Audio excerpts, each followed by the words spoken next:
We're inching closer, man.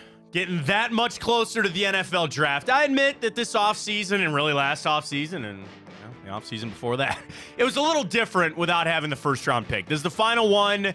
We'll get ready to go. But I do love Browns fans for the reason they love 7-round mock drafts. They love diving into the draft. So when I mention prospects' names that aren't first-round guys, you still start to know who they are, figure out what needs the Browns have. And I do think 54, you still are expecting to draft a contributing member of this football team. You want to draft somebody that you expect to get out on the field and play this year for the Browns. So this is not anywhere close to a throwaway pick of where the Browns sit, but there's a lot to go into it. There's a lot to be thought about trading back, getting some more picks, what Andrew Berry wants to do. And yeah, Ryan, we're asking him to maybe make a position pick of the position that he's lacked the most on at wide receiver. But I see these mocks. I see where the fans are at. And a lot of it is wide receiver. Some of it's defensive tackle. Not seeing a lot of offensive linemen, but we're going to help Andrew Berry on his job this fall. I don't know if he needs our help. We're going to give it to him anyway, though. And we're going to tell Andrew Berry this morning what position we think the Browns need to take at 54. What a weekend of sports, man. We got the Yankees in town tonight.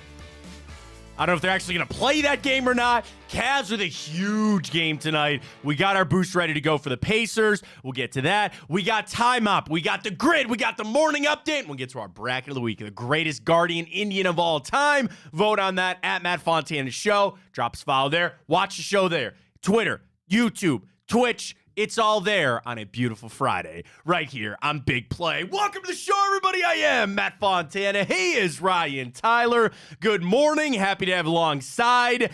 We will be drunk on garage beer? No, probably more of just sports. You can have a garage beer or two. Crack one. So we'll have the Masters extended on out tonight. You'll have the guards in action. You got the Cavs. I tweeted this, Ryan. Can I get a cross-sport parlay going here? I don't see why not.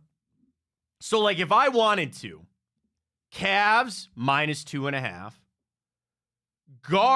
I got UFC on my ticket already. I can do UFC Cavs. I can do that.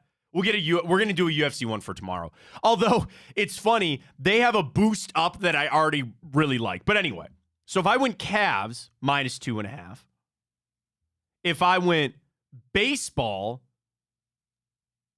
that's going to be a little tough one there for the Guardians. I'll take him anyway on the money line. And then can I throw some golf in this?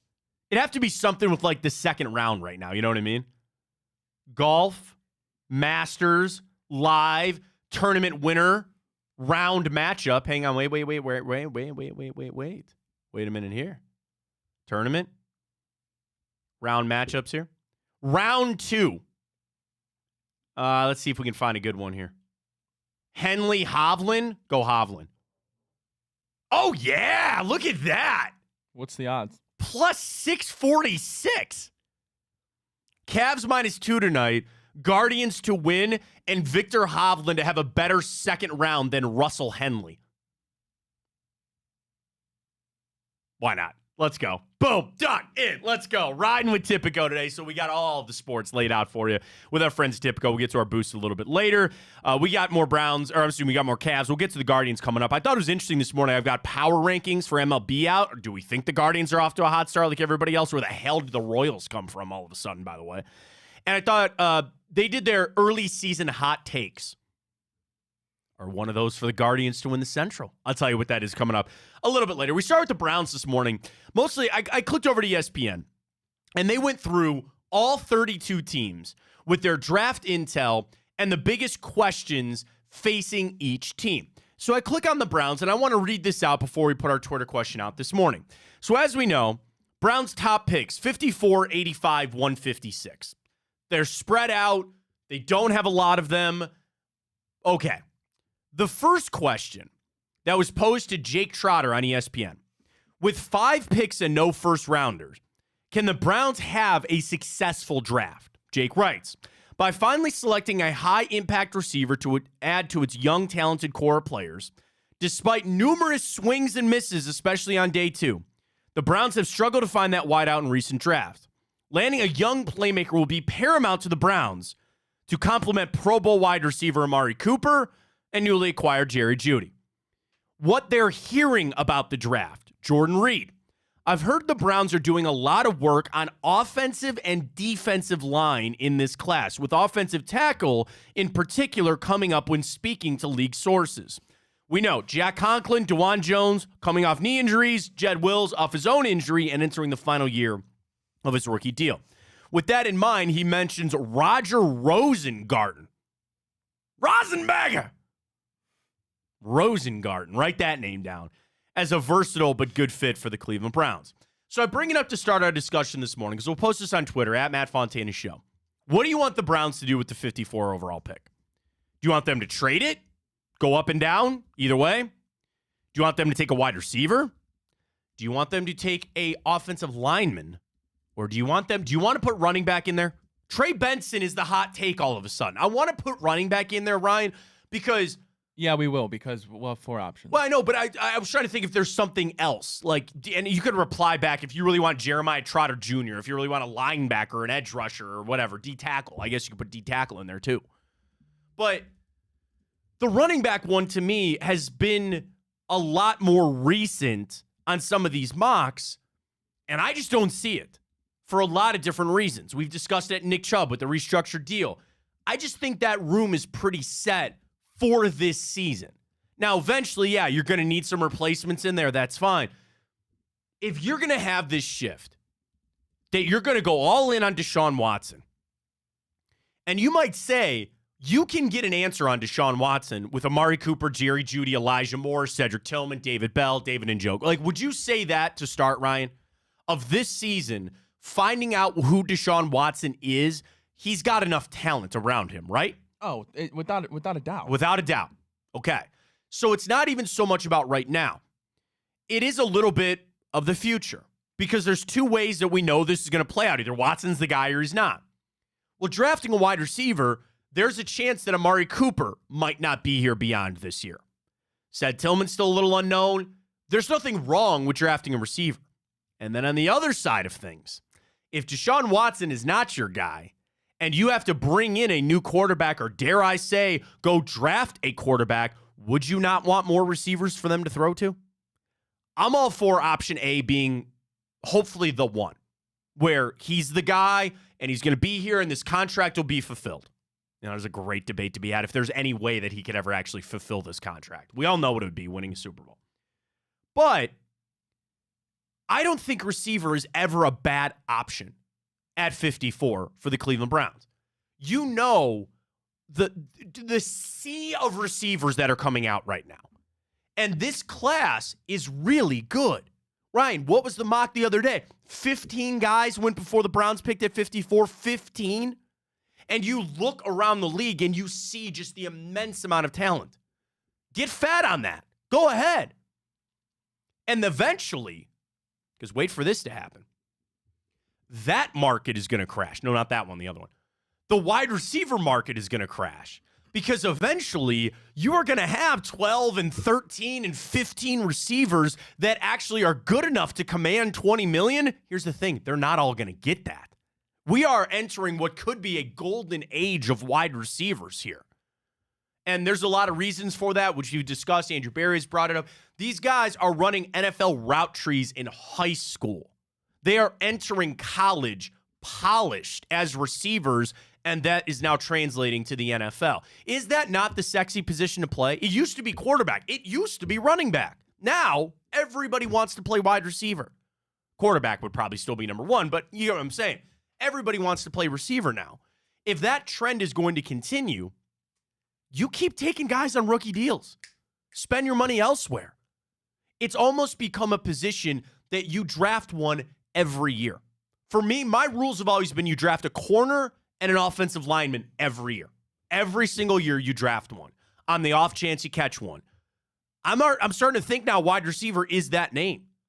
And with where the Browns sit, the rest of their roster, Is the wide receiver position still the most efficient? Probably not, right, Ryan? I would say probably what? D-line? I see even D-line you re-signed a bunch of guys. Like, what would you say is the most deficient position for the Cleveland Browns right now? For just the Cleveland Browns? Just the Browns. Like, when you look at our roster and you pull up the depth chart, what is our last position? It might be running back because you don't have Nick Chubb and you don't know what he's going to be coming back, right? Yeah, linebacker. Okay, linebacker. So you would say if you're built and you only have a couple of these positions, go draft one of those players to fulfill their at 54. I still am leaning wide receiver, though. I'm still all the way in on that. It just solves a little bit with that offense. And yeah, I'd be lying to you if I just don't know what I'm going to get out of Elijah Moore. I don't know what Zed Tillman is yet. And I'm leaving that door open. But I look at some of the names that have been floated around, some of the names that are there in mocks, and I know mocks can be crazy, but it still is a good barometer. It's a little gauge on who is where and who's available. I'm in on wide receiver. And I'm not telling people how to vote on this. You can vote as you please. I'll be interested to see how the results go. I need a case to be made for running back. I would love somebody. YouTube comments. You can jump on the Twitter side of things too. At Matt Fontana Show, Matt Fontana 83. Ryan is at Ryan Tyler 33. Make the case for me for running back. If you really want the Browns to take Trey Benson or Brooks out of Texas, do you really want one of those guys? I need a case to be made for me. I do not see that at all. You have 3 paid guys already on the roster, and you will get Nick Chubb back at some point. Running back is one that I think that's dead last on my list. I could make a case for any other position except running back at 54. Yet it keeps coming up in mock drafts, and I don't know why. I have no idea. I get people trying to connect dots to Chubb and all that kind of stuff, but dude, I think people are really missing the mark there on the running backs at 54. I think it's more of, I mean, it's hard for an analyst to be as in tuned to have the pulse of a team as we do because we're focused on the Browns. That's kind of supposed to. Well, that's the thing, but the reality is it's 32 teams. Yeah. I mean, they're either projecting Nick Chubb isn't going to come back. I think you spelled wide receiver wrong. It doesn't look right. Did I? Yeah. I before E except after C, Ryan. Doesn't matter. Don't fix it. We already got votes. Yeah, people. Do you ever see that where it's like I before E, but except like in a whole list of words? Yeah, I did spell wrong. That's all good. Can I edit it? I don't. Do we pay for that? We do, but for some reason, some tweets you can edit, some you can't. It's all right. Here, wait, no, here it is. You ready? Can I do this real quick? I before E, except after C, when your foreign neighbors Keith and Heidi seize their 8 counterfeit heifer sleighs from feisty caffeinated weightlifters in an average height in a heist. Weird. All those words. Buck that trend. All right. I'm just saying. It's all good. People got the point. They got where I voted for wide receiver. That's where I got. I'm sorry. I didn't mean to derail you on your point there. What were you saying? I don't even know. That's all good. Now we're all just turned off on that. Sorry about it. Wide receiver is up there. That's my vote. That's where I need a case to be made for running back. I really do. The other part of this is the trade, right? Where, okay, there's something about like us and mock drafts that trades are fun. You see everybody trading up in the first round to go get this guy. And I sit where the Browns are at. Do they need to make all of their picks this year? Not necessarily, right? A rebuilding team, you collect as many as you can get. And then eventually you'd like to become, I don't want to say like the Cavs of the past because the NBA is so different than the NFL. Cavs are giving away draft picks left and right because they didn't need them. Their team was built. They're good to go. The NFL is so different. You have got to find guys on rookie deals. Find me any good team that doesn't have at least a couple of contributors that are on rookie deals. And eventually the salary cap, it's real. I know that. You got to move it. You got to manipulate all that. So I'm not all for Ranger Barry just giving up picks.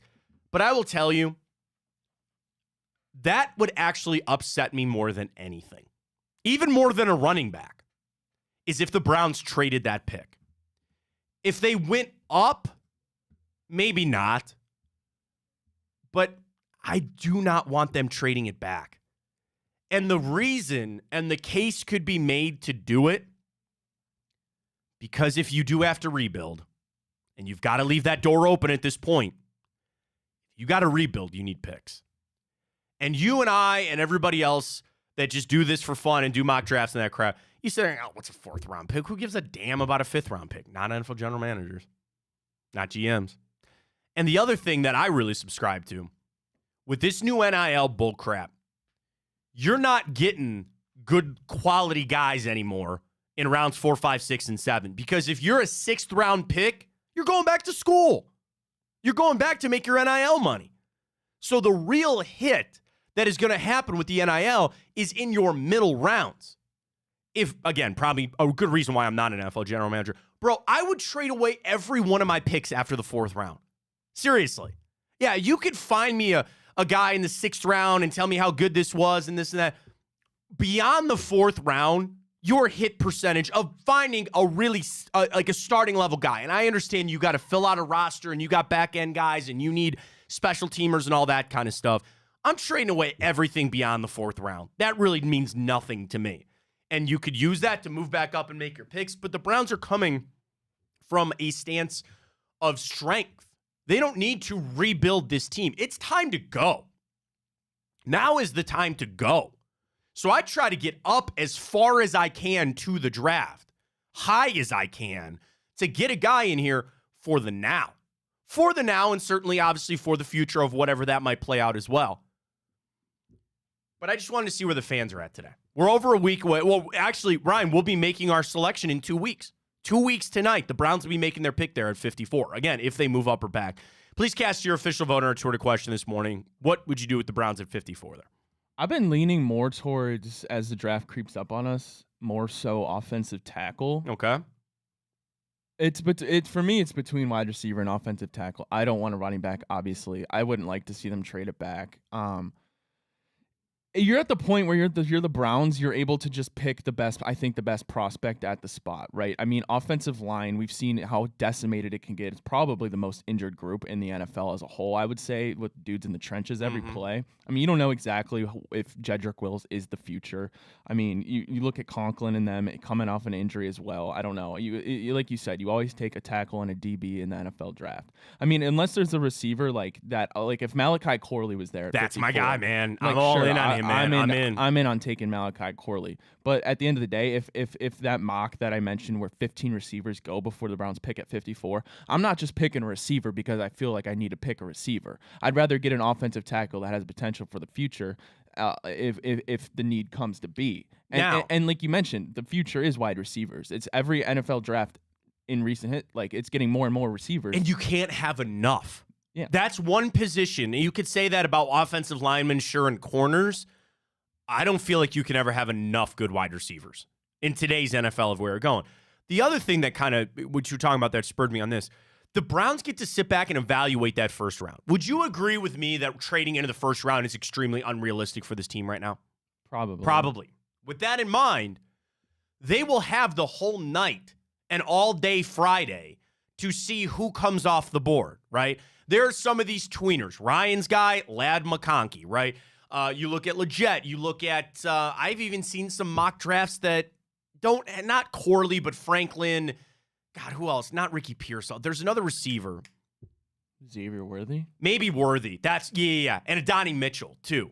Those guys are most likely first rounders. I've seen some mocks that they're early in the second. So here's another thing to help Andrew Berry. He's going to see how that first round plays out. He's going to sit down late Thursday night and go, all right, we have this many picks to us. These are how many receivers are left. Can we work a trade now? You have time on your side. You have all day to try to make these moves or at least have them in place. See a couple of picks come off. And I think moving up 10 spots doesn't seem like that bad. It's not like you're moving a mountain on that.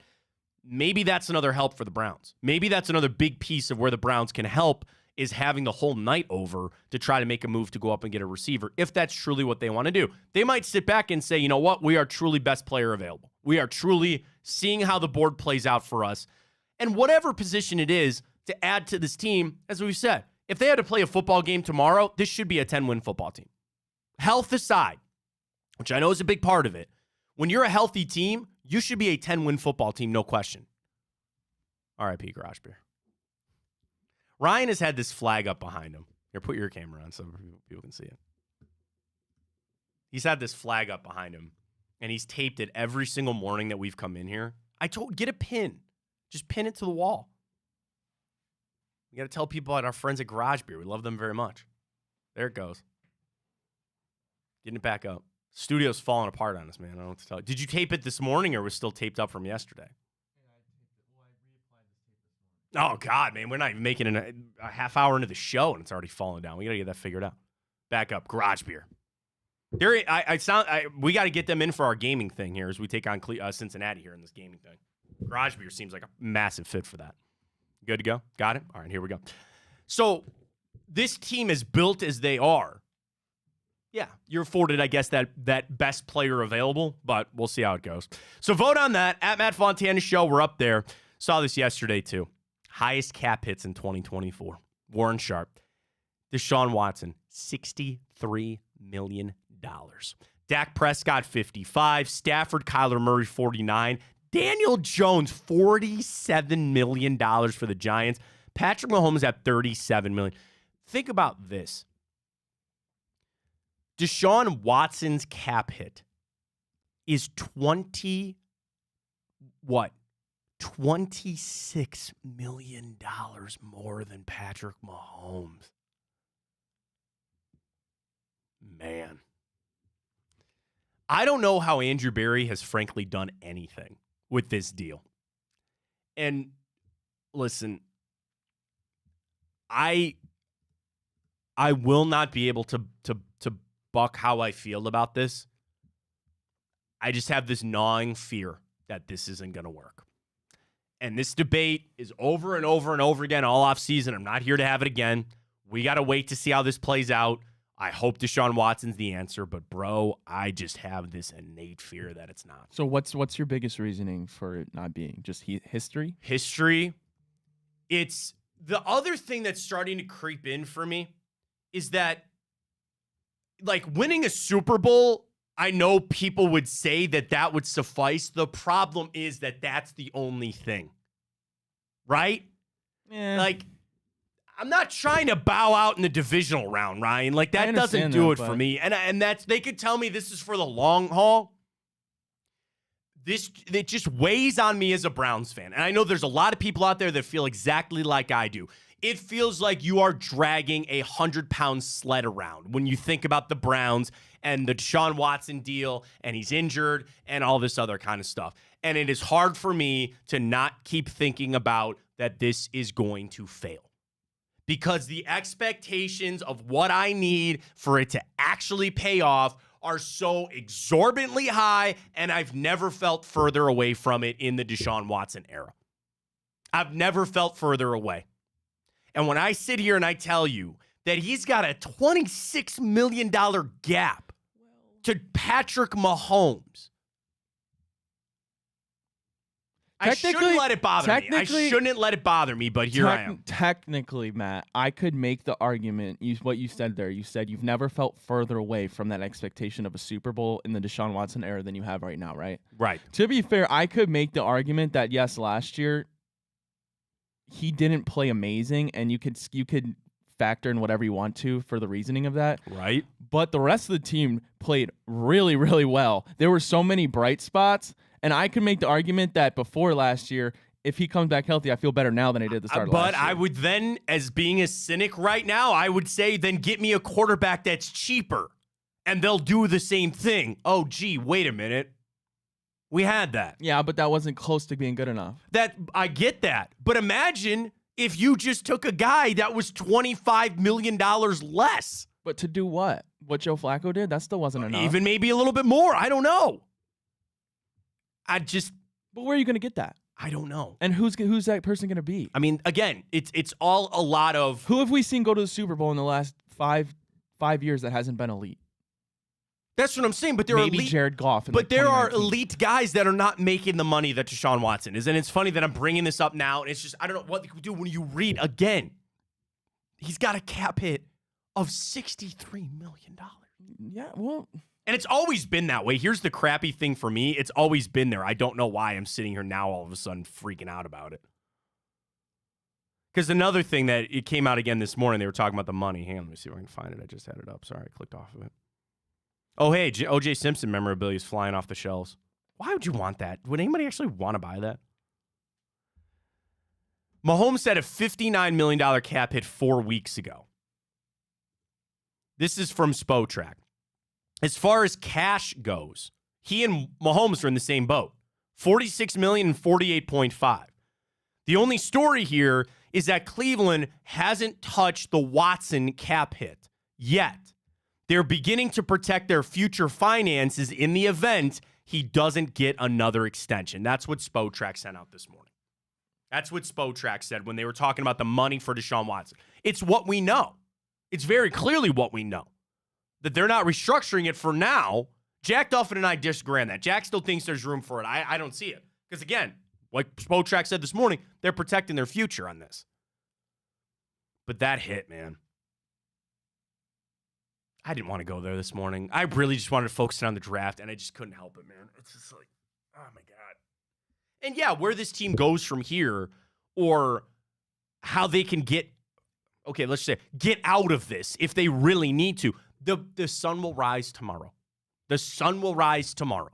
The Deshaun Watson deal is not something that's going to bury this franchise. It's not going to send them off to Brook Park, Ohio, right? Well, maybe it will. But they'll come out of this one way or the other. Will there be a rebuild? Yes. Like, will we have years to debate this and discuss it? Yeah, fine. But right now, what's in front of Andrew Berry? It's tough, man. That's tough. And it's hard because you also then, does that not put more onus on the draft to get cheap talent? I'm surprised the Browns are able to make as many moves as they were. They didn't make splash this offseason other than Jerry Jeudy because they're still constrained, because they still have these limitations in it.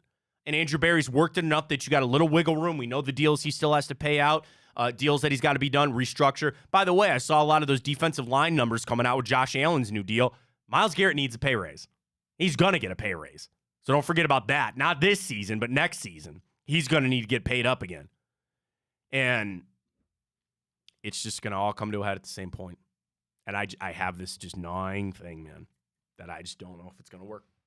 I don't know if it's going to work. I'd love some of the blind faith optimism that some people have. I can't join you. I'm pretty confident in Deshaun Watson. I wish I was.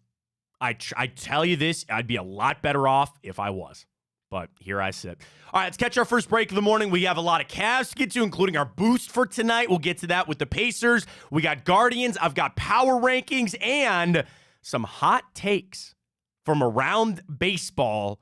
Couple of weeks in, where the Guardians are part of that. We'll discuss that coming up. And why is Tom Brady even saying what he's saying? Can he just not let it go? Why do you have a problem with it? Let it go. Why do you have a problem with it? I guess you're right. I shouldn't have a problem with it. I just think it's kind of creepy. It's getting to a point of weirdness with Tom Brady. Let it go. How is it weird? Dude, we'll talk about it. We'll discuss it. For those who don't know, Tom Brady's trying to say, if a team called, I'd come back. Why? What's wrong with that? Maybe because he misses the game. He's almost, 45? I don't care how old he is. He's still good. I don't think so. How can you say that? He's 46 years old, Ryan. He will be 47. Should LeBron be doing what he's doing right now? LeBron isn't even 40 yet. Okay. That's different. There's a huge difference there, man. Not really. Tom Brady doesn't have to run up and down a court. He's done. He's done. I don't think you can. But I don't see how you can. I don't see how you could say that 100% and be confident. 100%. I'll put that out there. I will get to it. Well, let's get to it. Let's catch our break this morning. We'll come back. We'll debut our Cavs boost. We'll talk some wine and gold tonight. We got it all for you right here on Big Play. Tipico's where we bet, folks. Dude, I got my masters cooking right now. I took Scheffler. Good. I'm watching my guy Tom Fleetwood. He was my pick. He's like 2 under. So he's within striking distance. It's going to be a great day for golf. Folks, I just did it this morning on Tipico. You can head over, download the app. If you haven't signed up yet, get some bonus bets for this weekend. Fontana 100 is the code. Deposit and bet $25 on whatever you want. As soon as that game is done, you get $100 in bonus bets for new customers. Terms and conditions apply. If you have a gambling problem, please call 1-800-GAMBLER.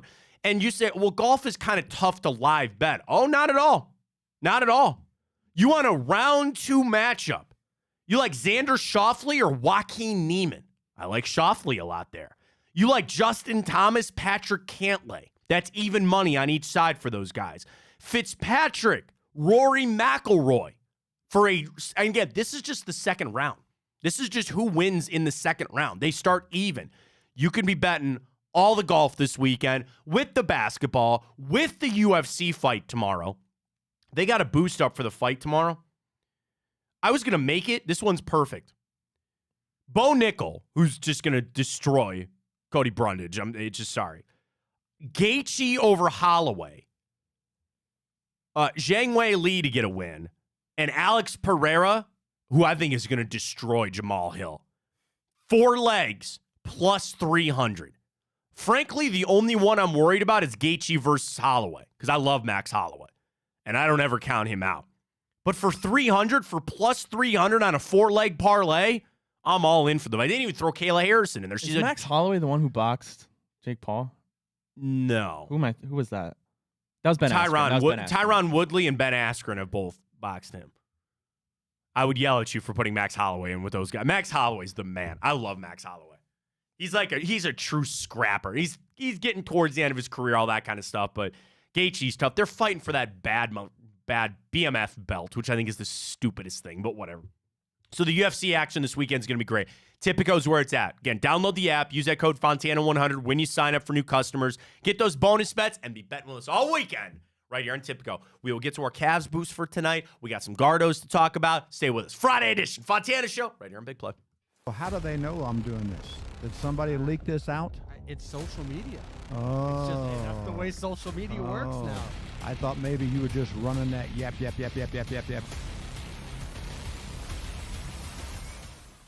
Welcome to Big Play, a sports media team that started back in 2014, and now we're not in a garage. Look at us, incorporating some of Cleveland's favorite sports personalities, bringing you fun and compelling content from downtown Cleveland. Coming to you live from the shores of Lake Erie and Burke Lakefront Airport, join Team Big Play for all the best sports talk in Ohio. Check us out on social media at Big Play, bringing you fun and compelling content from downtown Cleveland.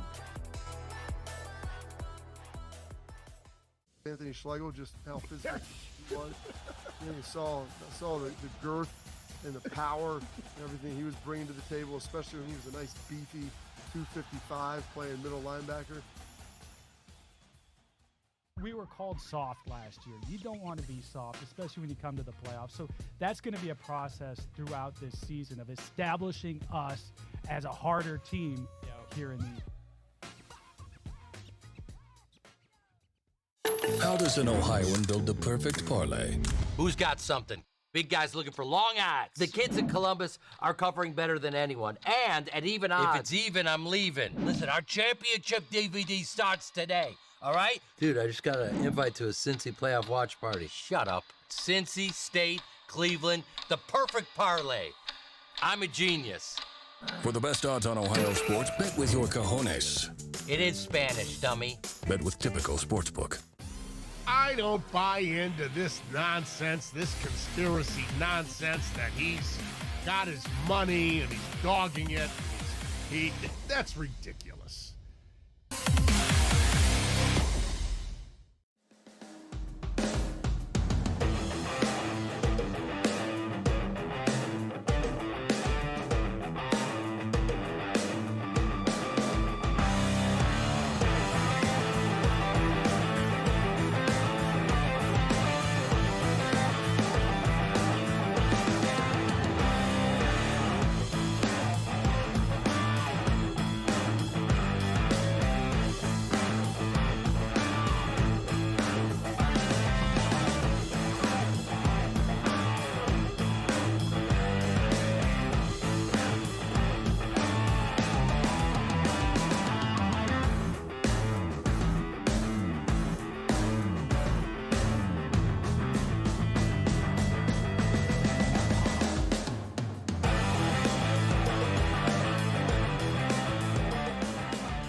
Drama plenty tonight for the NBA, just as Adam Silver wants it. Here we are. Cavs are in the thick of it. And, of course, the Knicks got a win last night. But some important games tonight. Welcome back. Matt Fontana Show right here on Big Play. Follow us on Twitter, at Matt Fontana Show. We're up on YouTube, Matt Fontana Show, Twitch, Matt Fontana Show, and Instagram. Same thing, Matt Fontana Show across the board. Twitch, YouTube, Twitter, Instagram. Drop us a follow there. Follow along with the show. So here we are. We wake up this morning in the 4 seed. Now, we are a game up on the Orlando Magic, but now a full game back of the New York Knicks for 3. I'm just going to say this now. I'm fine with the 4 seed. I have now reconditioned myself because, frankly, that's where we're going to end up. That's fine. tonight, you not only have a massive game against the Indiana Pacers, but how about this drama in the NBA for tonight? When the 4, 5, 6, and 7 seed are all playing one another. Here's where it stands. Imagine the Cavs are in first place of the 4 seed, right? The Magic and Pacers are a game back of us, and the 76ers are 2 games back. We play the Pacers, Orlando plays the 76ers. So here's how this could play out.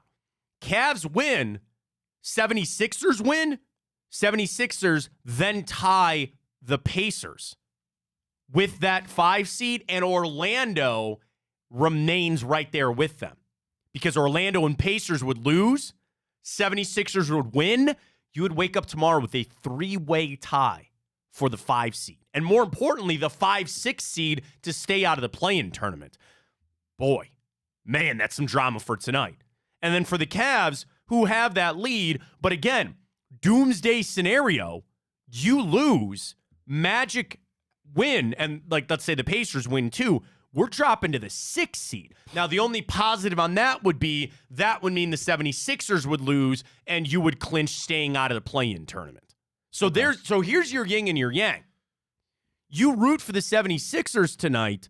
They win. That helps you stay in the 4 seed, but it opens the door of falling back into the play-in tournament if you lose. And then again, Sunday's game would be vitally important for the Cavs.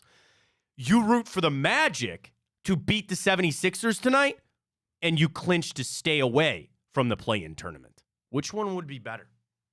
I think the latter, because I just want anything and everything to happen for the Cavs to avoid the Sixers in the opening playoff round. Okay. And I think that's the most important part. So again, you play it out. Let's say we win, 76ers win. We're still facing the Magic, but then the 76ers would be then tied. You could face them in the 5 seed there, depending on what happens on Sunday. Listen, I'm going to be real. That's a death sentence. This is how there? it's going to happen. Yeah. The Cavs, if they play the Pacers or the Magic in the first round, they're winning. I'm fully confident in that. If they play the 76ers, I'm equally as confident they're losing in the first round. Interesting.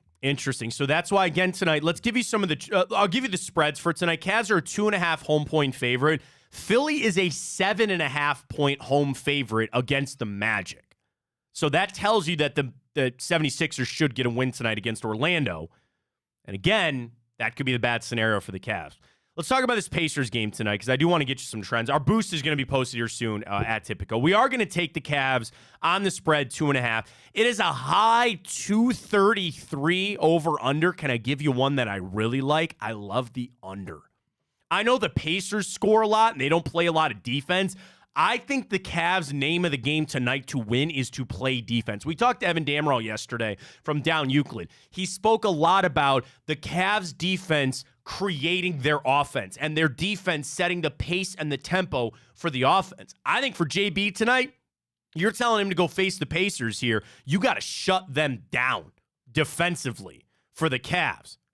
Dude, the Pacers score 123 points a game. Is that not insane? It's honestly, Matt, it is insane. And then they give up. But to me, it's not that insane, because when you don't play any defense, yeah, you have energy on offense. They give up 120.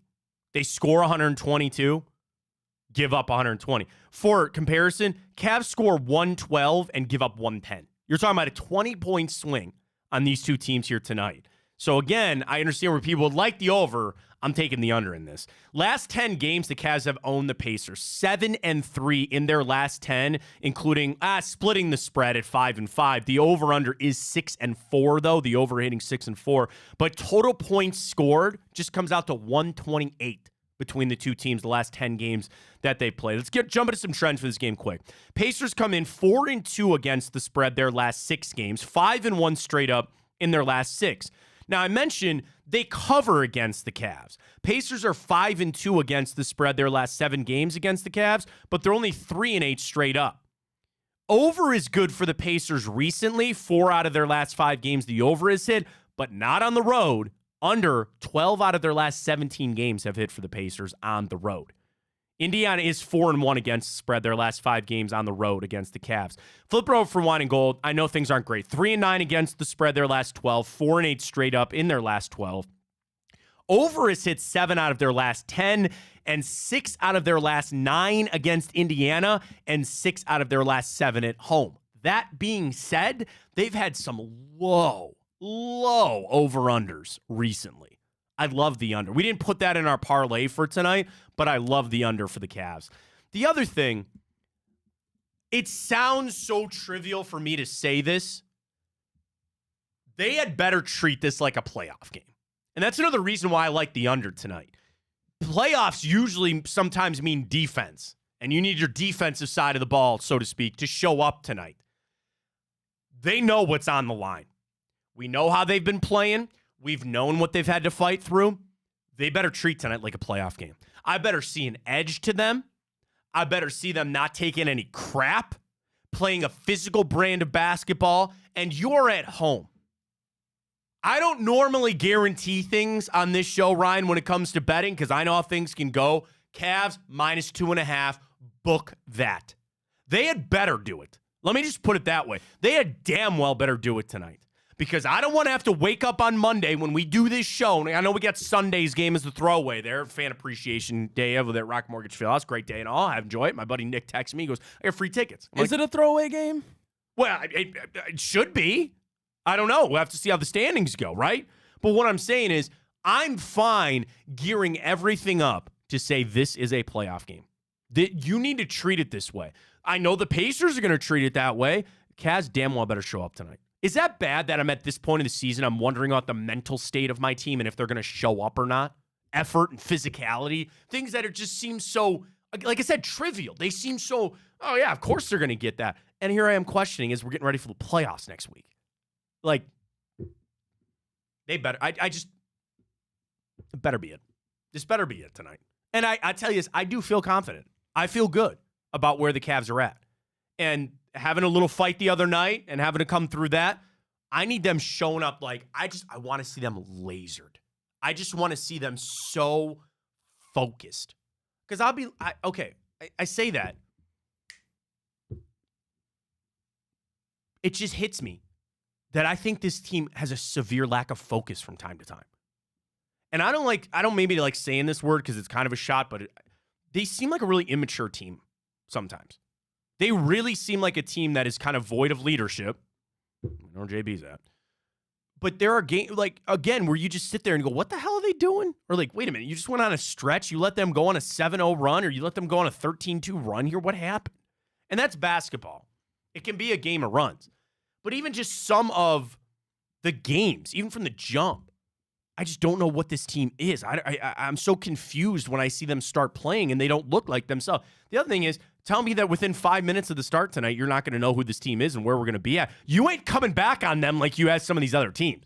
Do not look at that Grizzlies game and say, oh, yeah, we'll pull that on the Pacers. Not going to be that easy, man. It's not going to be that easy. Also, big matchup for tonight, Siakam. I'm going to look at Evan Mobley. He's part of our boost tonight. He's been shooting some threes. We'll get to that a little bit later. I'm looking at him a lot for tonight as a big matchup. I'm confident on the Cavs. I think they're going to get this done. I feel pretty good about it. Guardians! Yes, sir. Yes, sir. Are they going to play tonight? Probably not. I would guess not. Probably not. Let's pull up the radar here. My Uncle Jerry, whose birthday was the other day, by the way, I shout out to him. You confident in the Yankees? In the Guardians? Well, I'm not. I mean, here's not. the thing. The confidence, we're talking about confidence with the Cavs versus confidence with Guardians. Like, the Guardians, as we know, it's so different with the length of the season. Oh, bro. Oh, my God. Just green. Look at that. That's, oh my God. Holy cow. They ain't playing this game today. There's no way in hell. Nope. 24-hour one. Let's see. They're supposed to start at what, 6 o'clock tonight?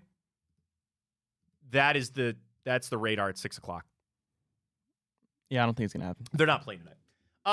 No, I'm confident in them. And the thing is, a little early tester. Now, the thing is, look across baseball. Here come the Royals out of nowhere. Interesting stuff. I want to do power rankings, and then also they went around MLB, their early season hot takes on some of these teams. And I want to run through a few of them, so let's do it. I want to start with power rankings. Where do you think the Guardians are at when it comes to the MLB power rankings? Number 10. Number 10. All right, let's start at the top here. Number 1, Dodgers, Braves, Yankees, Orioles, Rangers, Phillies, Astros, Cubs, Red Sox. On the nose, Ryan Tyler, 10. I read it. 10. Oh, you could have just taken credit for that. Could have just taken credit. No, I read it yesterday. Oh, good. I was happy with 10, but then again, I looked at the teams ahead of them, and I understand the Astros because of preseason, the history. But it's a little bit ridiculous that Red Sox. Then what do you contribute in these power rankings to? If you're going to base it off of last year, then why have these power rankings? I don't understand it. They just got swept by the Royals. David Schoenfield I know that, right? And they got smoked by the Royals. Smoked. Schoenfield, his write-up is all about Shane Bieber. His write-up is all about what he expects out of. I was like, what? Why is your whole write-up in a power rankings thing about Shane Bieber, and then why are they 10 if you're not even talking about the rest of the team? No, I get yeah, right, exactly. And that's the biggest question. You could, okay, I get it. But you could be writing about, you could be writing about. That was lazy. That was lazy. No, I don't know about that. That was lazy, Matt. Here's my thing. I could look at it to say, like, you could write about the bats, right? But the biggest thing was Shane Bieber. And what are you going to do, especially with Gavin Williams not being But we're talking about power rankings. We're not talking about projections. Yeah, I get it. All right, then they went through hottest takes early into the season. I didn't see that one. Okay, so they went through Cy Young. Pick that. Hot take, the Dodgers will rewrite the RBI history. 5 players with more than 100 RBIs. They're on pace with that. Yep. Betts, Ohtani, Freeman, Smith, Teoscar Hernandez. Buster Olney, the Mets will not contend anytime soon. Bradford Doolittle. My guy. The Detroit Tigers will win the AL Central. No longer my guy. No longer your guy. So they went around and they asked everybody for their hot take for divisions. They did not. I'll tell you this: the Guardians were not mentioned anywhere in this. That they were going to win a division or anybody like David Schoenfield said the Red Sox are going to win the pennant and go to the World Series. That's his hot. And again, these are hot takes. So I guess a positivity level would be it's not a hot take that the Guardians would win the Central. Yeah, I guess. I guess you could look at it that way. You want to know what he said about the Tigers, about why he said that? So again, this is from Bradford Doolittle. The Detroit Tigers win the AL Central. The peak temperature for this take is a little tepid since the division is so bad. But there's a lot of good stuff happening in Detroit. They're off to a good start on pitching and defense. There's many reasons why the Tigers should get better as this season goes on. There are 4 stars under 25. Spencer Torkelson, Colt Keith, Riley Green, and Parker Meadows haven't hit yet, but should. And they'll get some upside with their pitching as they go on. Picking any team to win the AL Central outside of the White Sox is on the mild side. So what he's saying is you could just throw them in a hat, pick somebody out, and that's probably a good bet right now. He said we're likely to see the rising Tigers raising the heat in Motown. So here's the thing. This division might actually start to be competitive again. Now, the level of competitiveness versus the other ones, not the same, but there's still a level of competitiveness because there's 3 teams that you think could fight this out. How confident are you in the Guardians to win the AL Central? I put my hard-earned money on that. The thing is for me is don't get me wrong, the bats have been the most pleasant surprise if you ask anybody about this team. I need to see the pitching, Matt. We're yet to go the longest outing, 6 2/3 in it. Now you lose your ace in Shane Bieber, Gavin Williams. We don't know exactly what he's going to be like when he comes back. Logan Allen hasn't looked right. Tanner Bybee. It was one bad start. Okay, I Tanner get it. Bybee hasn't looked right. Well, and then you got Carrasco. Can you really rely on Carrasco to be a legit? Well, as a 5, sure. I mean, I get. Here's what I'm going to say, which I agree with you. I am a little concerned about Bybee, and I guess to Allen about sophomore slumps. In baseball with pitching, and I guess hitters to a point too, it's all about once they get a book on you. And I'm not discrediting what Tanner Bybee did last year. It was really impressive. But now guys are seeing you for a 3rd, 4th time. Teams are seeing you for a 3rd or 4th time. They're kind of figuring, and there's just one bad start. I believe that they're going to improve and get a little bit better. But if you're going to hit that way, what has been the mantra for the Guardians for years? The pitchers can't give up 3 runs because we're not going to be able to win because we can't put up offense. We're putting up numbers now. We're starting to hit. We're starting to manufacture runs. It takes pressure off of those guys. I understand I'm still overconfident. I'm still my thing is, you're getting the Yankees in town, then you have the Red Sox, and then you're going to be having the Astros. I mean, that'll be the test. But for me, you lose Shane Bieber. I mean, Matt, who are you confident in to go in a playoff game, go 7 innings, and really set your team up? It's not Bobby right now. It's not Logan Allen, Tristan McKenzie. No, who is it? You sure as hell not Carrasco. I get it. I know. You need Gavin Williams to come back. Maybe he'll be it. I don't know. Yeah, I'm not confident at all in this in the starting pitching right now, and that was supposed to be the one consistent thing. Yeah, I get it, and that's the thing. You got to see it. Got to see it. Here it is. All right, one final thing before we catch our break. It's the morning update. Did you post the question you wanted to ask everybody? Yeah. Did you post it already? Yeah. Tom Brady comes out yesterday. This guy can't let it go, man. And I get it, okay? I understand that this was his life. He's the GOAT. He said if a team came calling that it would be hard for him to say no. Of course it would. Why would it not be? He's 47 years, or will be 47 years old on August. What's your point? Let it go. Then why aren't you telling LeBron to let it go?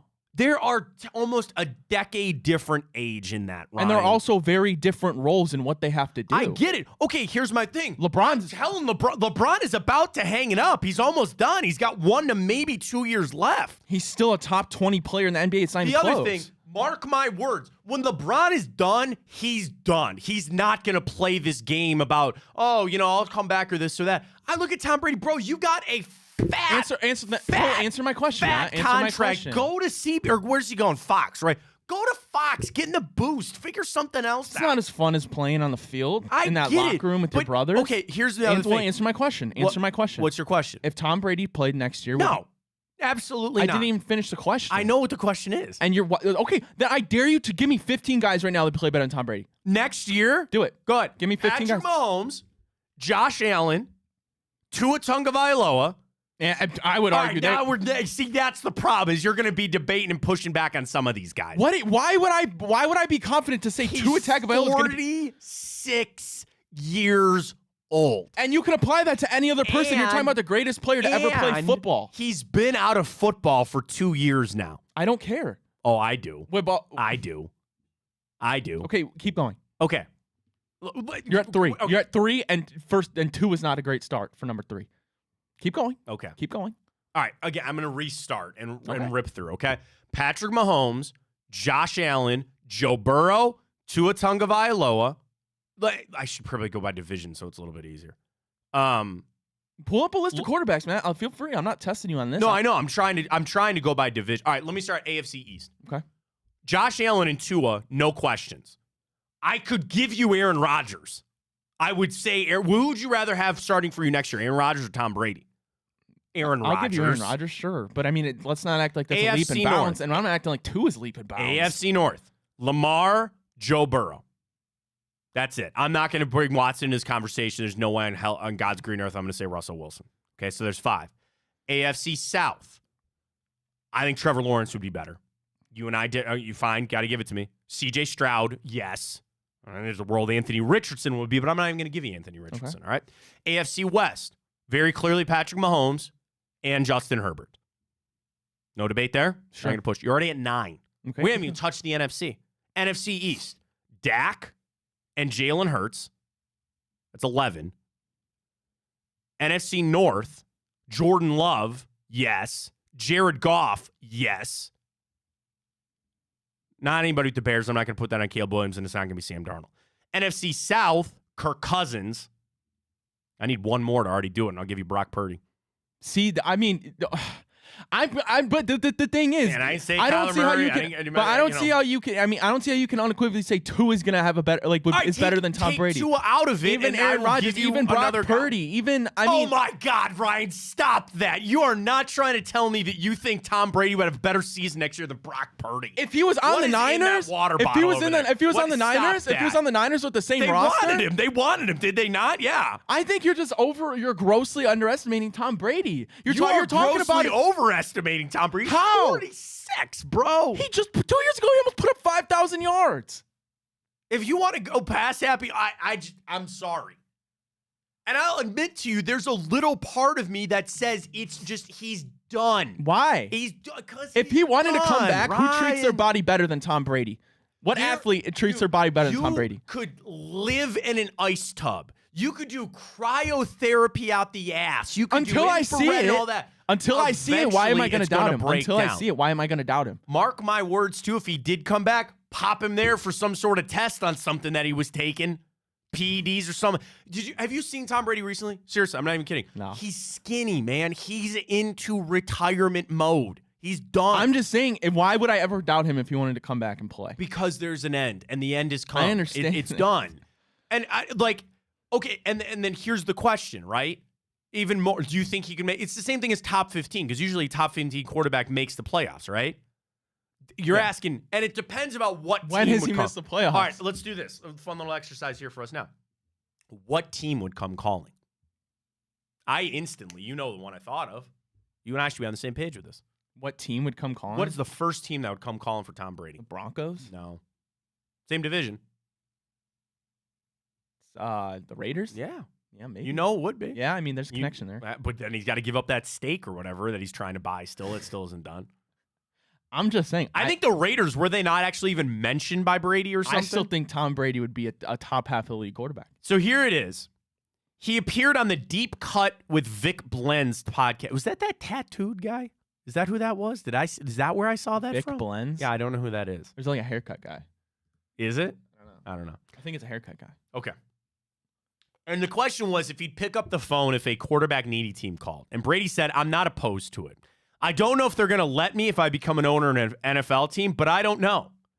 I'm going to be in good shape. I'm always going to be able to throw the ball. So to come in for a little bit like Jordan coming back, I don't know that they'd let me, but I wouldn't be opposed to it. You're telling me that a guy with the greatest football IQ there's ever been I am leaving. couldn't just come in and I get it. I'm leaving room open to what be you're talking about, the other intangibles with Tom Brady. It's just eventually the body is going to give up. What can Brock Purdy do that Tom Brady can't still? He can move, man. He can make the plays. You're talking about a system quarterback.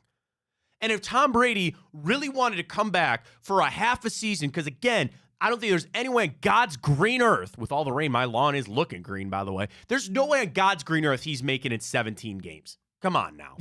There's no way. So what? Okay, so could you imagine this?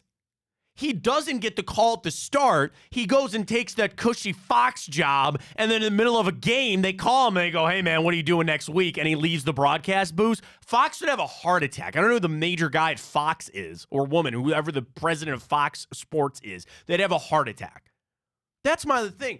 Tom, there's other things to be had, Tom couldn't do what Flacco did last year? Dude, imagine, okay, would you not say that one of the biggest things Answer about... that question. Answer that question. I'm answering the question with a comeback here. What was one of the big things that everybody was so shocked about Joe Flacco Yeah, doing I when get he it. did? Okay, because he had like question. one play where he scrambled and he looked kind of mobile. What is the one thing that everybody said, I can't believe Joe Flacco is doing this because... He's old. Tom Brady's 10 years older than Joe Flacco, who's old. Put that in perspective. I don't care. Joe Flacco. He's the GOAT. Who everybody said, this is an amazing, incredible thing that he's doing at 38. Tom Brady will be 47 when the season starts. He was 45 and he still threw for almost 5,000 yards. What are the results on our Twitter question, really? I'm very interested to see this. Ryan Ryan believes that if Tom Brady came back... Now, we are also discrediting the fact of you don't know what team he's going to. Like, you put him on a built team. That's what I'm saying. And my whole thing was like with people like Tua. Like, I mean, I'm not saying Tua is a bad quarterback, but I'm saying I think he's underachieved so far in his career. Would you agree with that? Yeah, and I know that... I think if you give Tom Brady, Jalen Waddle, and Tyreek Hill, he can do the same thing. Yeah, I get it. And that's... trust me. I just... No. The thing is, you want to know the funniest part about all this? There are GMs that are thinking about it. As they should. And there are GMs that are like shaken to pick up that phone and make the call. And I think part of the draft, because what's the other, you want to know the smoke that I'm hearing about the Raiders now? You know what came out yesterday? They don't want a quarterback. Jay Wiz, he'd be a massive upgrade over Watson. That's not true. That's not true. That's not true. I'm not going there. I don't know about that. You want to? No. Mike with a good tweet. Have Ryan check back when he is 40 and ask him how he feels. I'm also nowhere near the level or talented as Tom Brady is, and I don't take care of my body But there's quarter that's what of I'm the saying. way Tom Brady does. This is not a just strictly mental exercise. This is not strictly of just I'm Tom not Brady saying making he's going to come out here and be Tom Brady again. gotta I'm just play. saying, what I said was I think if Tom Brady came and played on a team, his stats would be better than half of the quarterbacks. That's what I'm saying. And I think that's very true. I don't. I do. I'm not asking him to go out and extend these plays or be anywhere near like a mobile quarterback, but just if you give him capable receivers and a capable offensive line, he's 47. I don't care. He's still throwing the ball faster than half the league. I don't think so. I do. I don't think so. Which part don't you think? The physical part, everything. And it's just that he is not in football shape anymore. And the thing is, Tom Brady. Do we know that for a fact? Yes. You want to know why I know that? Because he hasn't been hit in 2 years. I'm not talking about how much he benches or how much he squats. If you play the game, you know that there is a physical load that you have to take. When they talk about getting in football shape, you know why they need training camp? Because you have to get hit. Yeah, you got to get understand. hit. Your muscles get sore when you get hit. And unless whatever team he goes to wants to set some sort of NFL record and never let Tom Brady get sacked ever, then he's going to get hit, he's going to get hurt, and it's not going to go well. I don't know, Matt. Why? Okay, let's go into the mind of Tom Brady for just a second here. Is it that he really can't let this go? Or was he just being truthfully honest? Okay, I look at it from this standpoint. In life and in business, what do? You keep all your options open, right? You don't burn bridges. You keep relationships. Do you want to know the other thing that I first thought of in this whole thing? This is a ploy against Fox. I thought that deal was set. Was it not? What is Tom Brady's contract with Fox? Tom Brady, Fox contract. A lot of zeros. 10 years. $375 million. Why in the would he not go to the booth? Because he likes football. I don't care. He has enough money. Nobody cares. He has enough money for his kids, grandkids. I understand to never have to that. work a day in their but life. Okay, here's the other thing with Tom Brady that I would tell him, bro, it's not the same. You are not going to go to a team and recreate the magic that you had either A, with the Patriots, if he's still trying to chase that high, or even what he did with the Buccaneers. It's not going to be the same. So if that is if he's still chasing the high, right? Why would he want to play? He's chasing the high. Because he sees Mahomes start to get these rings. He ain't getting one. I don't know that. That's what I'm saying. Like, if he's talking about chasing the high, and there are some people that I get, they love the practice and the game film and all that. Let it go. It's hard for me to say, right? No. I'm not in his position. There will be a day, I don't know when that day will be, that when I give this up, for one reason or another, doing what I do, I hope it's not for another 40 years. I really do. And there might be a time that I start to miss it. Or I say, man, I love what I do. It's going to suck. But I'm just going to look at it and say, it's time. Again, whenever that is, it's time. And I'm going to move on to do other things. He'll die on this hill. I don't understand why. Your thing because is he's the greatest of all time. He's Tom Brady. But you got to look at it. Would you agree with me? Can we start to find common ground here? Yeah, he's not the same Tom Brady. No, I'm not asking him to be. Okay. I'm not asking him to be a top 5 quarterback like he was his whole career. You're saying at a 50%, Tom Brady is still top 15 in the league. Right about there. You're getting 50%. Right about there. At max, you're getting 50% of what Tom Brady was. But how? I don't think you can confidently say that. with 100% certain. I'm pretty sure. The dude, he's probably the athlete that has kept his body in the best shape there's ever been. Yeah, and again, you and I differ on this because we're just going to keep going back and forth on, like, I just don't think there's an element of physicality to this that I think you're discrediting. That dude's probably throwing footballs right now. Probably is. He said he's in good shape. He said he wants to play. But keeping that door open, like, this seems like a Until PR. I see him go out there and he's limping like a grandpa, I'm not going to doubt him. Again, man, the thing is, if you were an NFL GM, if you were the GM, if you were, is Dave Ziegler there with the Raiders, or did he get fired? I don't know. Oh, did they not? Oh, no, he went to LA, the guy from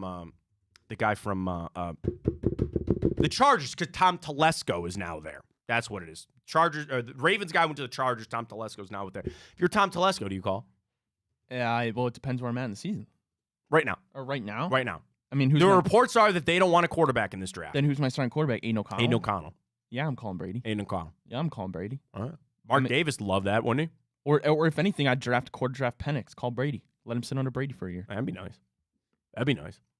Again, would you call him as this would be it? This would be the last go. And if Tom Brady, okay, imagine if the Panthers called. Imagine if the worst team in football. I know they have Bryce Young, but just indulge me here for a second. I don't think he's coming back for some crap ass team, right? No, probably he not. wants to come back for a team that he feels like he can win. And how many of those jobs are open? Which would be the Raiders. That's what I'm saying. I can't even think of other teams. So bring him to Las Who Vegas. would call? Tom Brady in Las Vegas? Who would call? Come on, that's a story right there. Here, I'm going to pull up these teams real quick. I'm throwing to Devontae Adams. What if the Patriots called? He wouldn't go back. I know he would. Hey, Bell's gone. What do you care?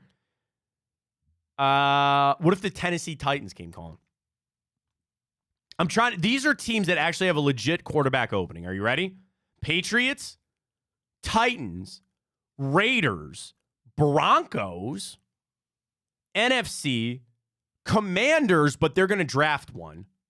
The Bears are taking Caleb Williams. Broncos would be funny. Draft Bo Nix, bridge him under Brady a year. No quarterbacks needed in the South, and there's no quarterbacks needed out West. What do I need? 3 teams? The Raiders, the Broncos, and maybe the Commanders. That's it. The Vikings? I had the Vikings to the list. So there's 4 teams. 4 legitimate teams that need a quarterback that could be in the services for Tom Brady. I think you're crazy on this. I really do. I don't think I'm crazy one bit. I'm it. I'm out.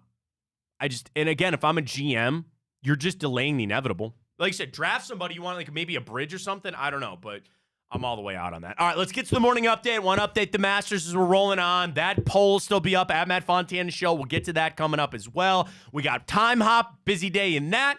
And we'll get to our Cavs boost for tonight with the Pacers. Stay with us, big play. Big day today, as always. Big play, big bets coming up a little bit later today. Those guys get their Masters picks in? I didn't see them. I'll be asking them the Tom Brady question. Okay. Ask them that. Coming up. Last night, big play Cincinnati show. We have the challenge. Sounds like it's been accepted. We just got have to to figure out a date to Okay. Well, what do we want like the sanctions to be? We got to figure out. So here's where it is. Let's start a group text. Ryan and I game, and so does Drew Garrison, and I believe the Bengalorian. I think the Bengalorian is in from the Big Play Cincy show. So here would be my pitch. I don't mean to take over their show. I think we should do it. Don't they normally go on at 8:00 on Thursdays? It's 7 or 8. It's 8. Okay. I believe. There's my pitch that we pick a Thursday night at 8:00. What if we did it during the draft? During the draft? I don't know, because I'm trying to think we could have some fun talking about the draft, but the Bengals have a pick. So we don't, but they do. All right, why not maybe the Thursday after the draft at 8:00, and we get down, and we could either do time, like we play for 2 hours and however many games we get, or we do 5 games. There's a lot we got to figure that out. I think we get garage beer involved with this. Yeah. I think I like the idea of just going straight 2v2 gulag, best of 7. Okay. Rather than the war zone thing. I think that's way more doable. Yeah, and we want to make this good for people. We want to make it viewable for the people. Like, we want people to have fun while they're watching. So it's out there. We'll get that figured out. We'll tell everybody where it is. But again, Big Play, folks, it's everywhere that you need it. Check it out. Bigplay.com for all of our merch. Is that giveaway still happening for the shirt? I think it is. I think you can still enter that. I don't think I've seen a winner for that yet. So we're giving away some swag at Big Play on Twitter, bigplay.com. If you just want to buy some of it, it's all there at Big Play. I'm waiting, dude. Harris English almost had that ace yesterday, too. Exciting stuff there with Typico. So we'll get to all of it. Bigplay.com, Big Play on Twitter and on social medias. Let's catch a break. Come back. I hope you're reading texts about how crazy you are for this Tom Brady take. We'll get to that. Stay with us. Fontana Show right here on Big Play. Well, how do they know I'm doing this? Did somebody leak this out? It's social media. Oh. It's just, that's the way social media works now. I thought maybe you were just running that yep.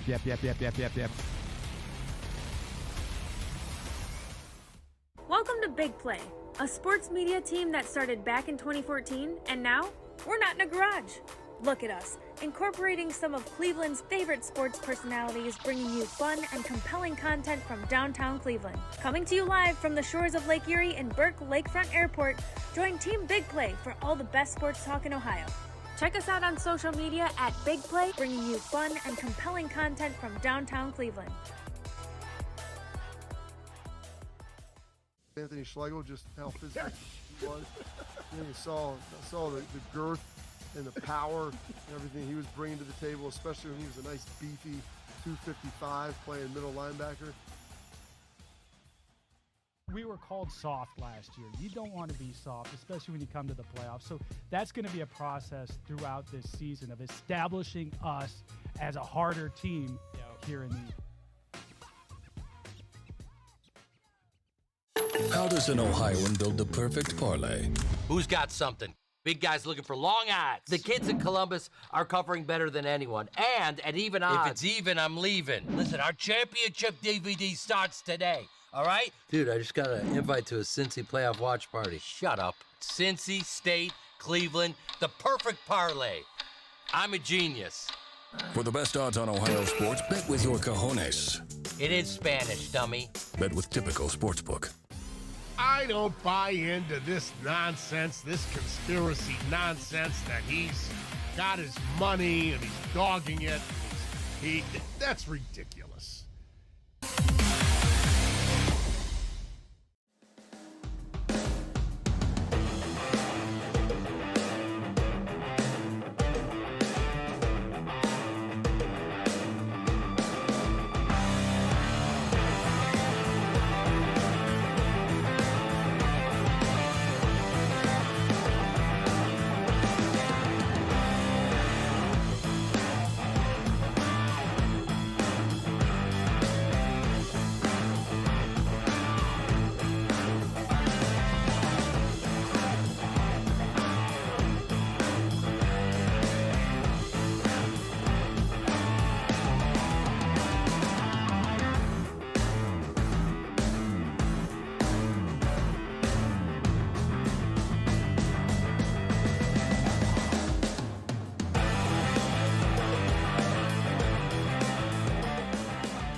One thing back to your Tom Brady. Would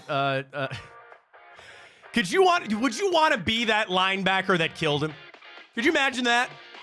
You're the guy that ended Tom Brady. Bro, you act like he's like he's fragile. He's elderly. You act like he's like he's pretty one of those damn pots close. that just He's pretty damn close, man. Whatever, I gotta tell you. No, I gotta he's tell not. you. Oh, I think he is. I think he is. I think he's fragile. I think he's old, and I think he gets throttled out there. Ridiculous. What? Go! Please go look. Please go look. Go on her Twitter. What is the poll results early? I'm at Fontana Show. Welcome back, Fontana Show right here on Big 40 now. I told you. Oh, yeah, Twitter polls figure everything out. Yeah. Well, that's the whole point of what we do, bro. The whole point of what we do. There it is. Well, then apparently Andrew Berry will be drafting an offensive or defensive lineman. Oh, is that where our other one is at? All right, good. I like it. All right, let's get to it. And then apparently, I guess you have to admit, the most overrated band ever is, what are they, 7-Eleven? 411? 7-Eleven? Yeah, go with that. Yep, 7-Eleven's fine. Yeah, go ahead. Keep going. There you go. Fantastic. So you admit that then? Sure. Is that what they're called? No, it's not 7-Eleven. Your favorite band? 311. 311. That's got it. Thank you very much. All right, let's get to it. Morning update. Ryan's got the stories. Go for it. Alrighty, well, the Yankees are coming into town for a series against our Cleveland Guardians. The Yankees have the best record in the Major League right now at 10-3, but the Guardians very close at 9-3, right behind them, Matt. But looks like the Rain might not have the same plan. Dude, there is in no way that they are going to be able to play this game tonight. There's no way. So, yeah, I mean, I look at it from this standpoint. I'm excited if they have to.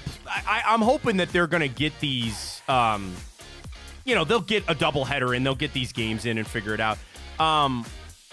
Does it take away, because I think there is there's a little bit of like a doubleheader changing things. I guess like fluky things. I want it on an even playing field so I see where we stand against the Yankees. Get what I'm saying? A doubleheader, yeah, we can pick up a win. Maybe there's something to be said about gutting through it and playing on, but doubleheaders, I've always believed as well, they should schedule doubleheaders. I don't know why they don't. I think doubleheaders should be a part of the regular baseball schedule. I think there is a team or two that did schedule them this year, by the way. Hang on. MLB team scheduled doubleheaders.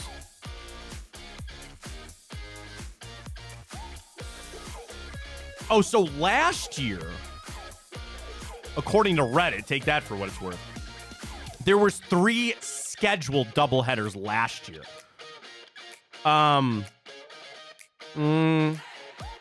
Yeah. The Giants and the Rockies are going to play a doubleheader in July on Saturday. I think they should schedule those more. Single admission doubleheaders. That's what you're going to get tomorrow. And by the way, to promote the Guardians for a second, they had a ticket deal going on. With Jose, they had $11 tickets. I know my brother really wants to go tomorrow.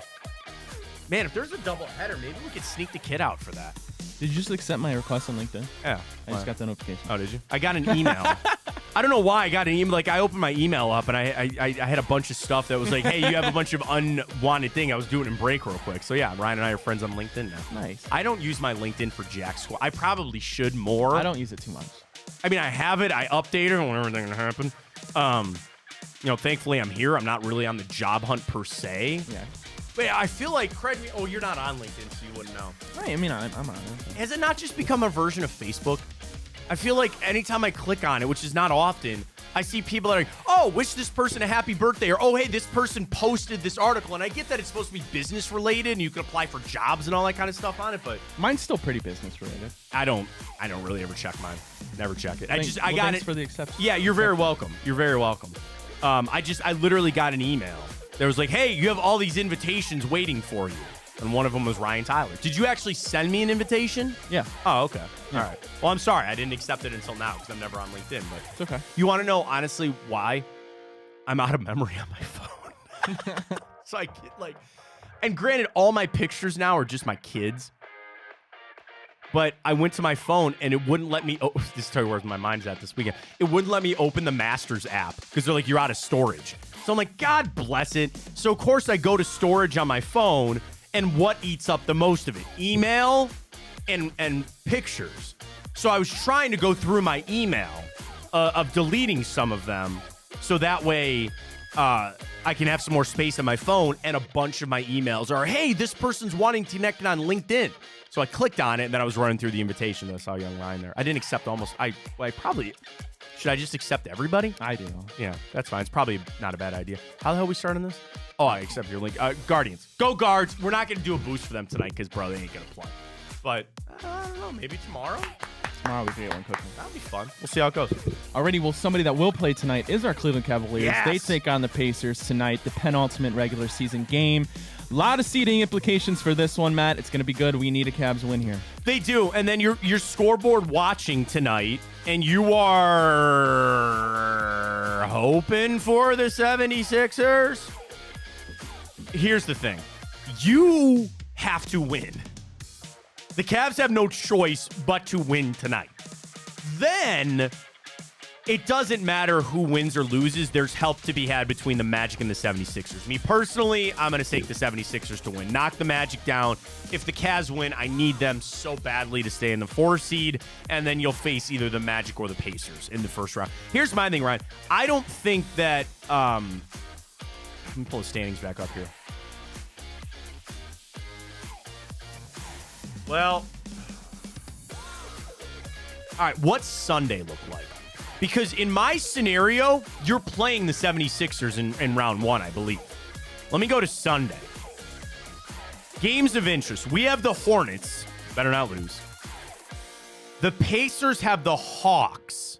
They will not lose that. The Knicks have the Bulls. Oh, we don't care about the Knicks. They're ahead of us. The Magic have the Bucks. Okay, Magic are probably going to win that. The 76ers have the Nets. So, trying to Google this quick, man. NBA tiebreakers. Okay. Oh, Philadelphia Inquirer. Okay. NBA tiebreaker rules when there are 3 or more teams. So let's say that this happens. That it plays out that the Pacers, the Magic, and the 76ers all have an even record tonight, which is possible. Because, again, if we beat the Pacers and the 76ers beat the Magic, they all have an even record. Then indulge me that they all win their games on Sunday, which very frankly could happen. The Magic could beat the Bucks, 76ers will beat the Nets, and the Pacers will beat the Hawks. So your 3-team tiebreaker. Number 1, okay, they would all have the same record. Number 2, division leader wins. Let me go back to standings. Division. 76ers are 7-8. Pacers are 11-5. The Magic are 9-7. This criteria is applied regardless of whether the team is in the same division or not. And again, take this with a grain of salt, folks. I'm trying to figure this out. That would then tell me the Pacers would be the 5 seed. So there you go. Criteria number 2. Best winning percentage in games amongst the tied teams. So it would be the Magic, Pacers, and 76ers. I don't know how much they played each other. Number 3, division win-loss percentage, but that's only if all the teams are in the same division, which they're not. And then the final one, or number 4, is conference winning percentage. In the conference, Orlando, 31-19. Pacers, 31-19. 76ers, 29-21, but they would obviously have a chance to get up to that. But again, if the Magic and the Pacers win on Sunday, all right, let me do it this way. From what I just read and what I understand of this quick, it sounds like the 76ers would be on the outside looking in for the 5 seed, which would be good if the Cavs could stay in the 4 seed. So rest a little easy. That would probably be the Magic or the Pacers that you would face based on these tiebreakers that we just ran through quickly. That might not be true at all. We'll figure it out. But anyway, stay in the 4 seed, get a win tonight. Got to have it, need to have it. I hope they will get it. Alrighty, Matt. Well, the story that just keeps on giving here in the Shohei Ohtani gambling situation. Now it has come out you brought this that up. Ipe Oh my God. that Ipe Mizahara has stolen $16 million. I thought it was 18. Either 16 or 18, whatever. Whatever it is, Matt. And there were text messages that got leaked. Do you have like some of these? Please read some of these text messages. Alrighty. Oh my God. Here we go. Mizahara to his bookmaker. I'm terrible at this sports betting thing, huh? LOL. Any chance you can bump me again? As you know, you don't have to worry about me paying. He goes on to say, I have a problem, LOL. I'm going to be honest. I ended up losing a lot of money on crypto the last couple of years, and I took a huge hit, obviously, with the sports too. Just wanted to ask, is there any way we can settle on an amount? I've lost way too much on the site already. Of course, I know it's my fault. And then, Matt, did you see the other text messages? He admitted that he was basically stealing from Shohei Ohtani. Then it got into the I lost money on a sport that I don't really know. I mean, bro, that is a crippling gambling addiction. Seriously. And I also think, okay, I'm not saying that they don't have sports betting in Japan, but like, did he not know what this was? Like, it sounds like somebody that stumbled into something and was like, this is great. This is awesome. And then it just keeps perpetuating. It's not an excuse. This guy's going to go to federal jail. He's going to have to somehow pay this money back. How? I don't know. Faces up to 30 years in prison. He's going to go to prison. Hell yeah, he's going to prison. I thought about, granted, I'm being dead serious. I hope that I never have to experience this. And I don't know what the salary of an interpreter is, but let's say that they went to him and say, you got to pay back $16 million. And even if he's got a salary of 6 figures, what do you do with that money?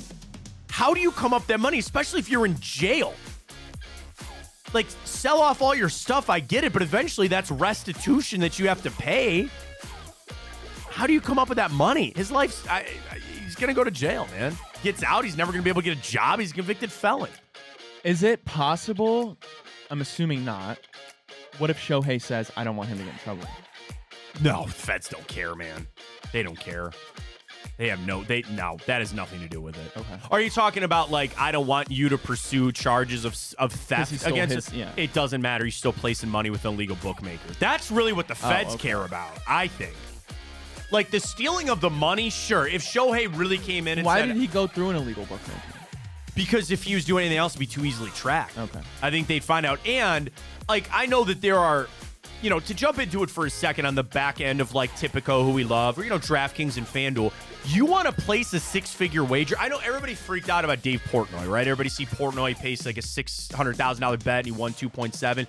You and I are not going to Tipico and placing a $600,000 bet without raising major red flags. And at that point, speak for yourself. You know my all right, that's fine. Yeah, I didn't mean to. Sorry. I'll talk about myself here for a second. The IRS is on the horn going, where the hell did you get this money? Now, if it comes out that everything checks out, then sure, go ahead, place your wager. Who cares, right?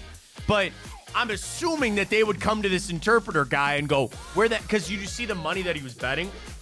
Is it an average of $12,000? Yeah, they said like the most I think was like $100,000. The least was $10. Right. So I'm talking when you cross that threshold, and especially when it's not easily trackable. Here's the other thing, right? If I'm on Tipico and I build my bankroll up to $10,000, and they can easily track, like, dude, Fontana's hot, right? He's hitting his boosts, he's hitting his parlays here, and it's easily trackable. And I've not withdrawn that money. There's no tax implication. So it's in there. And if I go in and I say, you know what? I've had a 6-month hot streak and I'm up to $10,000 and we're letting it ride, baby. We're going to go all in on the Cavs tonight, -2.5. They can track that and they go, okay, great. And then if I want to withdraw that money, I've got to pay my penalty on it. If I just showed up and tried to deposit $15,000, then they're going to put it up and they're going to go, pause this. I don't think your wife would be very happy. Right. Where did you get this money? Now, again, I could say this is out of my savings, which, again, that would be where my wife would go, what the hell's the matter with you? It's a lock, honey. It's a lock. My son's college tuition. It's a lock. Then I could say, no, we saved this money. The house we're looking at be damned. But, yeah, I could pull that out and there wouldn't be a problem. It's a free country. All they care about is where the money is coming from. That's why he wasn't doing it on a legal bookmaker, because they would have tracked it and go, where are you getting this money? And he would have said, eventually he would have been found out, right? And there are limits, there are even deposit limits. Some places you can't deposit more than like 10 grand a day, which, again, that's for some of us not a problem out there, but still, like, he would have just gotten found out so much quicker. Mike tweets, I've studied fraud for over 15 years. In almost any cases, little if any of the money stolen is actually recovered or paid in restitution. The victims are essentially victimized twice. Yeah. It's happened a lot in the plumbing, and that's where Mike works. Shout out to Norha Plumbing, heating, and cooling industry too, where, like, the victim's not, they don't pay for the service, and then you're just kind of out that money. My wife and I got our bank account cleaned out one time. Now, that's under FDIC stuff, so we got that money back right away. But, yeah, when, like, somebody steals from you, yeah, you're probably not getting that money. And it's not that Shohei needs that money, but I was just thinking about, like, what's he going to do? He's going to go to prison. He's out, man. He's done. He's going to prison. He probably accepts what he did to a point, and Shohei's going to be out that money. So he goes to a U.S. prison? Yeah, this is a U.S. thing. Okay. But he's going to, like, federal prison. This isn't some camp thing. He's going to federal prison. So have fun with that. I don't know what that stretch will be like, but we'll see how it goes. Speaking of prison, I feel like I'm in prison. All right, well, let's break out. Prison break. Good show. Great show. All right. On a Friday, are you feeling it? All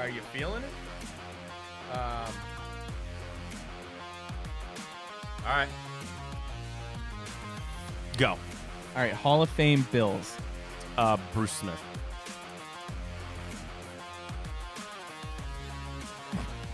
What? I actually typed Bruce Simpson. Simpson? No, not. Oh, do you want to put him in? Go ahead, do it. Do it. No, do it. Do it. So he's 100% in the Hall of Fame. Oh, hell yeah, he is. They sent out a message yesterday.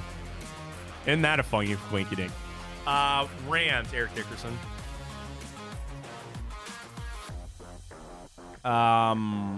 Terry Bradshaw. Yeah, that's fine. All right. Where you want to start? I'm just trying to take them all in and see if there's anything that just jumps out like right away. Is there something that just like instantly you're like, yep, that one is it? Juju Smith-Schuster, Steelers, Patriots. Well, he doesn't work for the other one, right? No, that's fine. Okay. I think it's better when like we keep it open, like just kind of think it through here a little bit.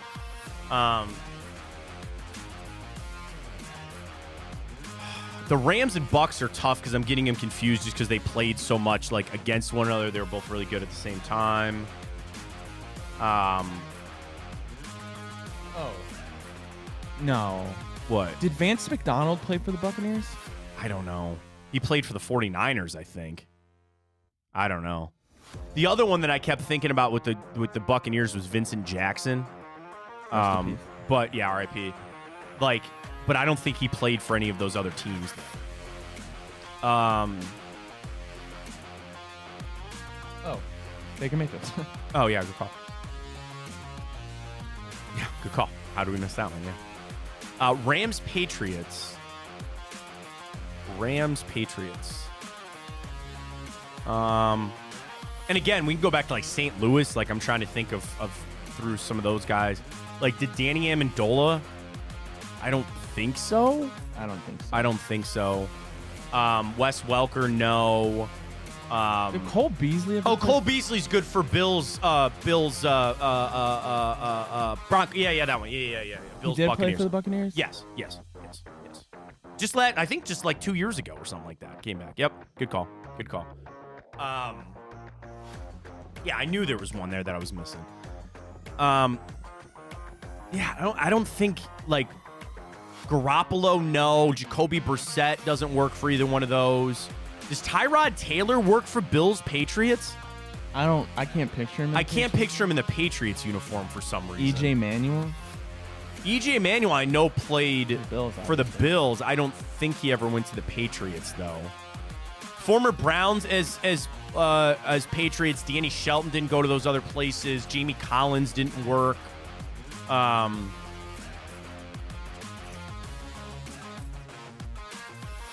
Did Kyle Van Noy? No.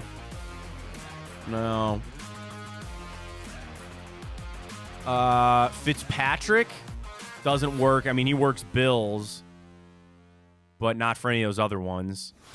Josh McCown is out. I don't think Josh Johnson works. Well, I'll tell you this. I know Josh Johnson works for the Patriots. I know he was on the Patriots. You want to rip it, Bills, Patriots? Josh Johnson? Why not? I mean, I think that works. No. Damn it. How do we never get a Josh Johnson? I don't know. We should probably be better on knowing what Josh Johnson.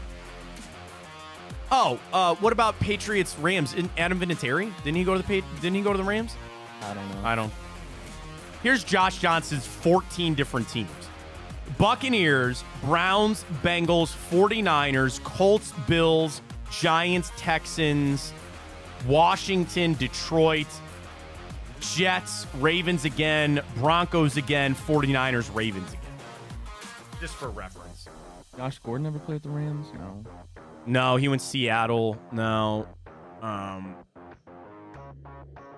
Buccaneers Steelers is a weird one, too. I feel like we should have something there. Can I check the YouTube comments? You want to see, we said we are going to start bringing in the YouTube comments for anybody. It can help us out on the Immaculate Grid. If you're new to the show, we try to struggle with this every day and don't ever figure anything out. I don't see anything. Nothing. All right. I mean, damn. All right, running backs. There's got to be, we're not thinking of a running back here. Leonard Fournette doesn't count. Le'Veon Bell never went to the Buccaneers, right? No. Rashard Mendenhall. D'Angelo Williams.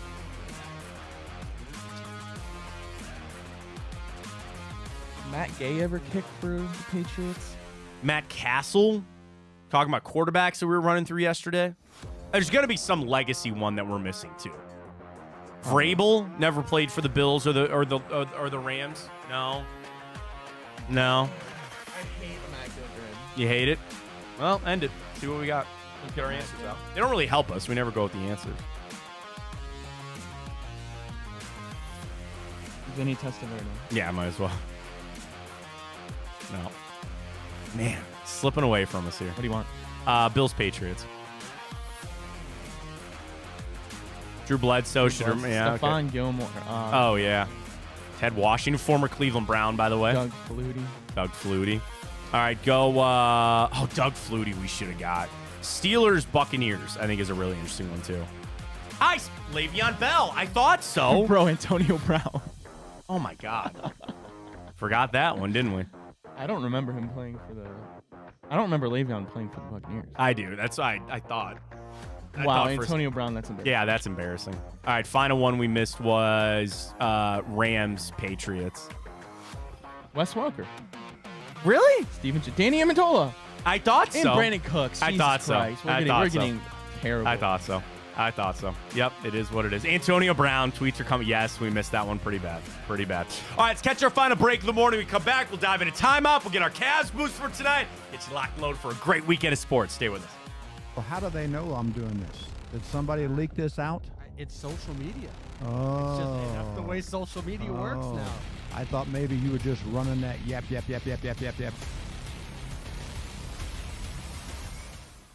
Welcome to Big Play, a sports media team that started back in 2014, and now we're not in a garage. Look at us, incorporating some of Cleveland's favorite sports personalities, bringing you fun and compelling content from downtown Cleveland. Coming to you live from the shores of Lake Erie and Burke Lakefront Airport, join Team Big Play for all the best sports talk in Ohio. Check us out on social media at Big Play, bringing you fun and compelling content from downtown Cleveland. Anthony Schlegel, just how physical he was.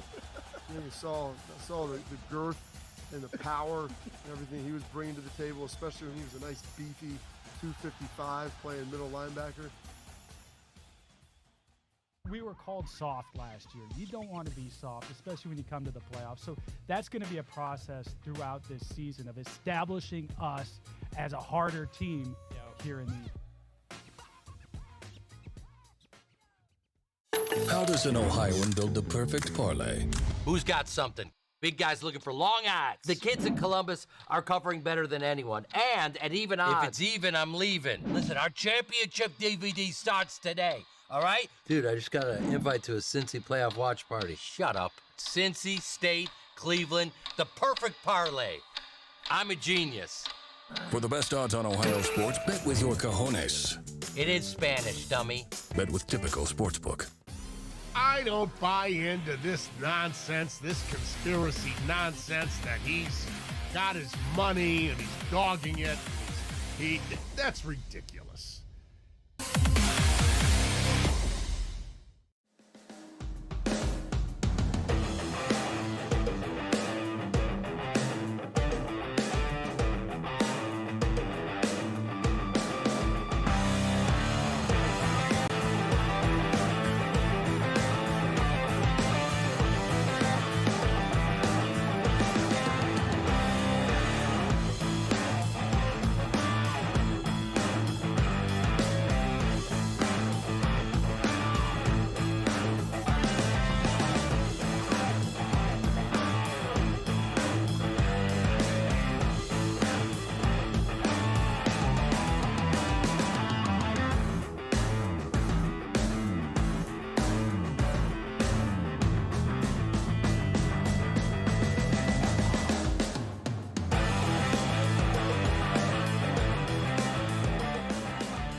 All right, let's get to it. A little bit of time hop. We head back to this day on the 12th of April. You were slamming 311 earlier. We'll get to something 311 related.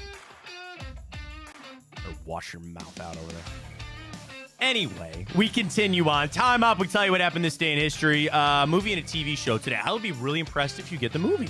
I'll be really impressed if you get the movie. All right, I like the confidence. Here we go. 1 year ago today, getting ready for the playoffs. ESPN had 17 of their NBA voters or NBA analysts vote on who would win every playoff series. 13 of the 17 picked the Cavs to beat the Knicks. Whoops. My bad. That's a tough go there for the Wine and Gold last year. I hope we're not signing up for the same, but also at this point, bro, I enter the playoffs going, I don't know what the hell is going to happen. So just let it play out, see how it goes. We'll figure it the hell out. This day, 2019, Luke Walton and the Lakers mutually parted ways. Why has no one been able to keep that job? Is it the pressure of LA? Is it LeBron? It's LeBron. They've had I think they've had good coaches. What, is just Darvin Ham gotten his, seal of approval or something? They should have hired Ty Lue is what they should have done. And I get LeBron probably wanted to separate a little after the Cleveland stuff, but who'd they run through? Luke Walton into Frank Vogel, right? And now into Darvin Ham? Is that where they're at? Am I missing anybody? No, Darvin's all but gone. Yeah, and he's going to be out of there. That's a tough job to take, man. Tough job to take. This day, 2018, ESPN Plus debuted. I mean, doing what we do, you got to pay for it. I've got the bundle actually through my phone. I have it through Hulu. I have for Verizon the deal that I pay for. I get the Hulu Disney Plus. Oh no, that's the one I have. Yeah, that bundle. It's Disney Plus, Hulu, and ESPN Plus. Yeah, I pay for it anyway. Just those articles, stuff we got to read. But I'm watching the Masters this morning on it as well. This day, 2017, the Jets were hosting Mitchell Trubisky for a visit, and I said if the Browns want to go back up and get Mitchell, they're gonna have to move past 6 to get the Jets pick out of there. But of course, he would go number 2 to the Bears. This day, 2014. There are reports that Teddy Bridgewater was struggling in private workouts, and I then tweeted I didn't want him for the Cleveland Browns. Now, he'd have been better off than Johnny Manziel, the jackass, but I was not all in on Ted Bridgewater. What a bad quarterback draft that was. That was your E.J. Manuel, wasn't it? Teddy Bridgewater, Johnny Manziel. No bueno, buddy. No bueno there. This day, 2013, Todd McShay said he felt like the Browns were going to take D. Milner at number 6. They ended up taking Barkevious Mingo instead. That was a crap draft, too. 2013? Yeah. Yeah, that was a horrible draft. That was Eric Fisher, Luke Jekyll. Yep. Bad draft. I wanted Deion Jordan really bad out of Oregon, but he didn't even make it in the league. Drug problems and all that kind of stuff. This is one of the most, I wouldn't say iconic moments in NBA history, but it's one that you remember. That Kobe Bryant tears his Achilles and then goes and hits the free throws and then leaves the game. Came back after that, of course, it's still a stellar career, but this day, 2013, Kobe tears his Achilles and still finishes out the free throws. This day, 1945, FDR passed away. Maybe we should maybe we shouldn't go back to multiple terms for a president. Maybe one and done is where it's at. I don't know. We'll see how it goes. This day, 1916, the Indians trade for Tris Speaker. He would come to the Indians, lead the AL with a .386 batting average, led the league in slugging, hits, doubles, and on-base percentage. So I don't know what they gave up in 1916, but probably a pretty good trade there to get Tris Speaker. They don't make names like that no more. Nah, man. Lefty Grove and all that kind of stuff. Christy Mathewson, not quite the same anymore. This day, 1877, the first ever catcher's mask was used in a baseball game. So we talked about shin guards the other day. Life before. Yeah, I don't know what it was. Your Masters champions this day in history: Tom Watson in 81, Larry Mize in 87, Fred Couples 1992, Marco Mira 98, Angel Cabrera in 09, and Jordan Spieth lighting the world on fire in 2015. Do you think Jordan Spieth broken? Like, you think he's done? Think he'll ever win another major? I don't know. He had a quad bogey today. How about Jason Day's pants? Oh my God! And you see the shirt that he's wearing today? No, what is he doing? I didn't see him. Oh, the pants yesterday looked like Tiger's pants from '97 when he won. Couldn't get a better fitting pair of pants. What do you think, it was going to rain or something? Like parachute pants. They were terrible, awful. The fashion statements that are trying to get made on the PGA Tour are embarrassing. Is he live or is he PGA? Oh, he's PGA still. He's PGA. I like Jason Day. Married a Cleveland girl, lives in Columbus, living the dream, man. Oh, does he? Yeah. He lives on Muirfield. Yep. Remember his wife got run over by LeBron at the game? You don't remember that? No. They were sitting courtside. LeBron was going for a loose ball. He tackled poor Ellie Day trying to get this ball. She left the arena on a stretcher and a neck brace. Thankfully, she's all right, but yeah, she's from the east side. Unbelievable. But the fashion statements, the joggers, and some of these gaudy polos that these guys are wearing, old guy, get off my lawn, please. It's like, put some fertilizer down. It's starting to rain. Can you get off the lawn, please? I just appreciate that. All right, let's get to some birthdays, including, we just had Married with Children not too long ago. Ed O'Neill celebrating a birthday today. David Letterman, Nick Hexum, lead singer of 311, Ray Horton, our guy, Ted Ginn Jr. celebrating a birthday today. Nice. The Pierogi Prince of Parma, Jamie Meter celebrating a birthday today.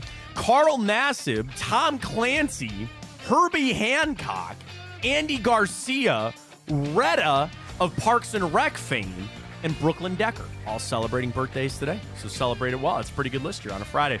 All right, 248 today, TV show and a movie. We start with the TV show. Debuted this day, 2005. The show is still on Discovery Channel to this day, making new episodes. Discovery Channel. Not a big Discovery Channel guy. Okay. I loved this show early. It has since jumped the shark for me. It's gotten very commercialized, very popular now. Discovery. Yep. It follows a very dangerous line of work.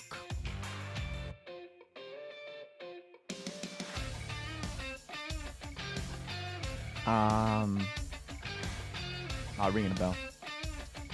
A very dangerous line of work in the way Pacific Northwest out of Alaska. Like oil riggers? No. Alaskan ice fishing? No. Has something to do with oil? No. Fishing, you're right. Kind of like fishing. Man, I can't believe you can't get this.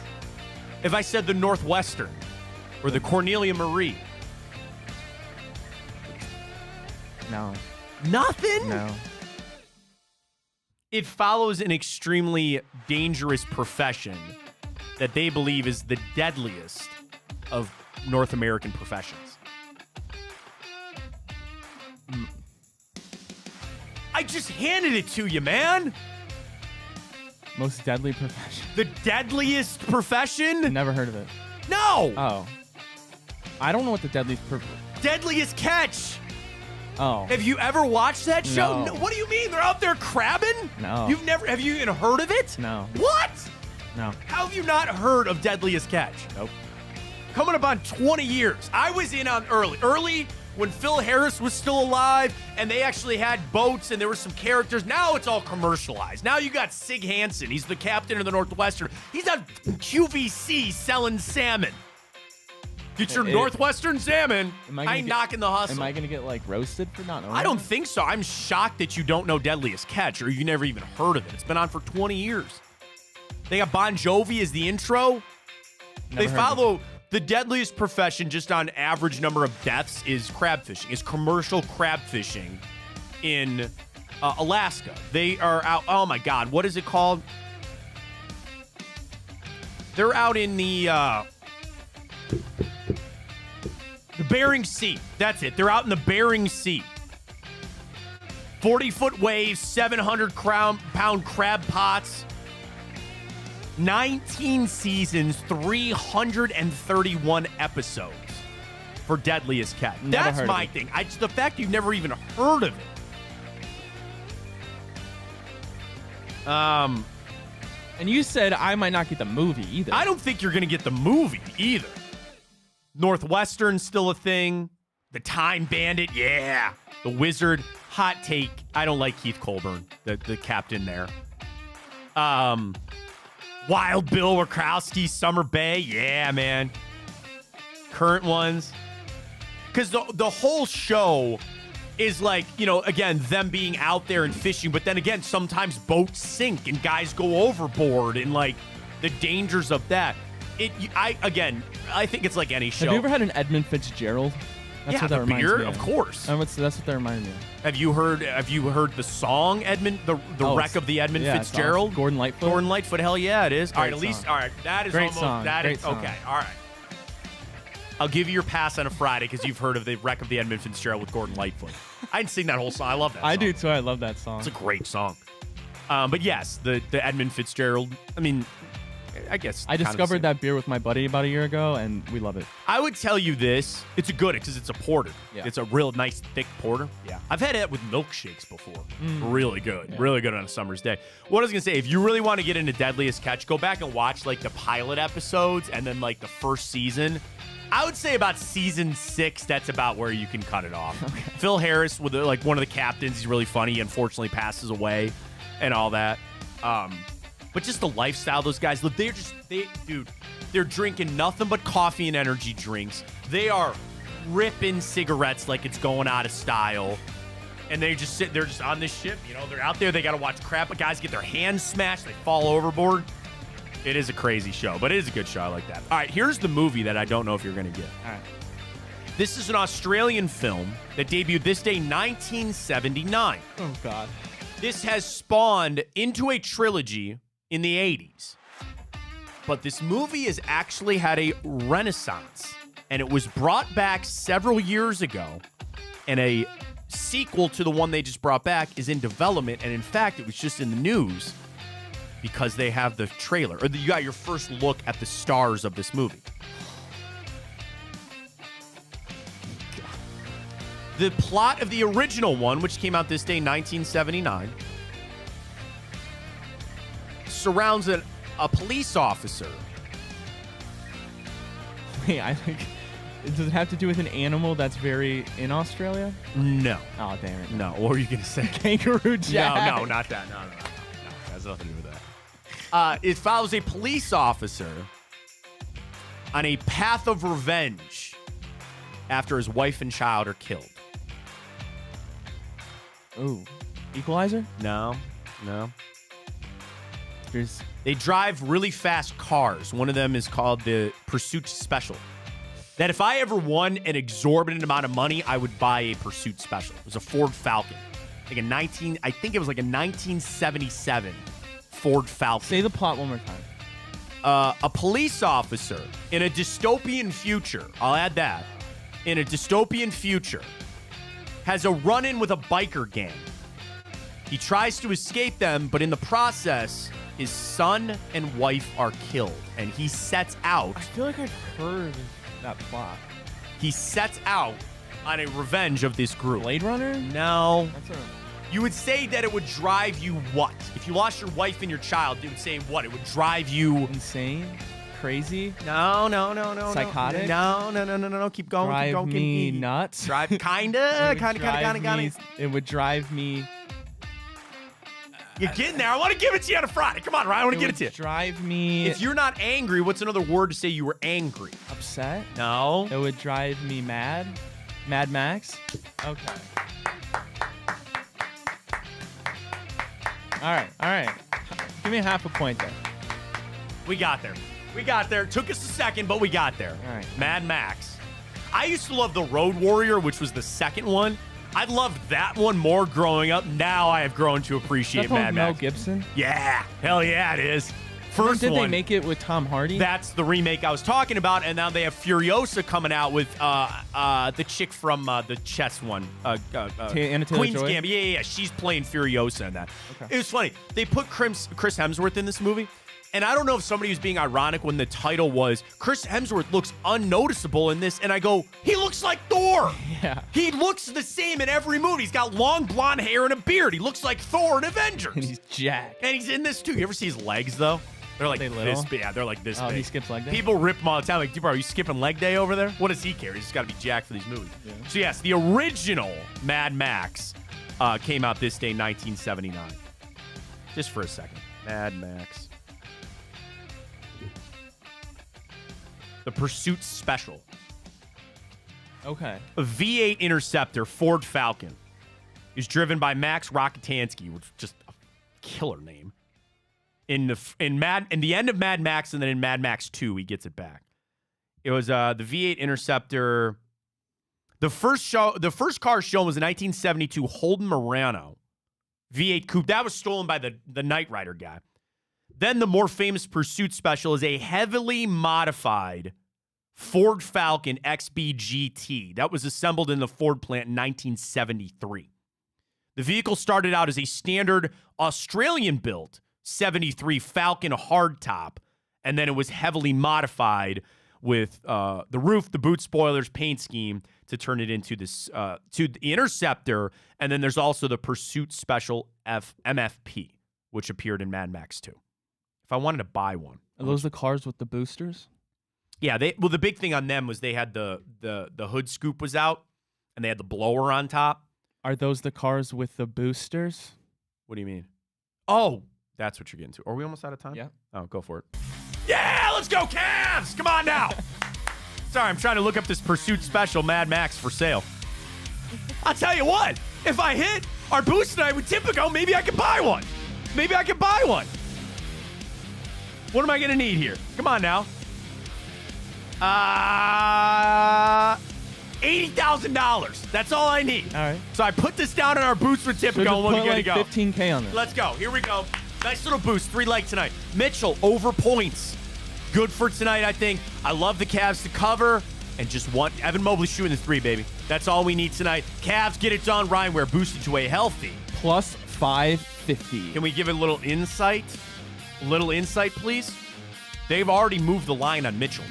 You can't get that anymore on Tipico, so it's already been up. So our boost is actually special for that. Get signed up with that code Fontana100. Deposit and bet $25 on whatever you want. Get $100 in bonus bets. Terms and conditions apply. If you have a gambling problem, please call 1-800-GAMBLER. Get signed up. Golf this weekend. Cavs, Guardians, UFC tomorrow. We are going to send a special boost out tomorrow from Big Play for the UFC fight, so keep an eye out for that tomorrow. Get locked in. Get ready to go. We're in with Tipico. Great stuff this week. Whoa, what are you forgetting? Oh, whoa. Bracket winner. Go ahead, please. Thank you. Bob Feller takes it down. The late, great Mr. Bob Feller. The heater from Van Meter. Rapid Roberts. It wasn't even close, man. What was the final result? Bob Feller wins 42%. In second place, Jose Ramirez. Third place, Jim Tomey. Fourth place, Kenny Lofton. Wow. All right. Good showing there for Jose, but Feller takes it down rightly so. Great stuff. Really appreciate everybody joining us this week. As always, follow us on Twitter at Matt Fontana Show, Instagram, YouTube, and Twitch as well. I'm finding my boost. Where's my boost, baby? Where is it? Yeah. 10 spot. Bing, bang, boom. Cash back on my way to. Love it, folks. Have a hell of a weekend. Stay safe with all this weather out there. Enjoy the weekend as well. We'll talk to you on Monday right here on Big Play. For Ryan Tyler, I am Matt Fontana. As always, take it easy.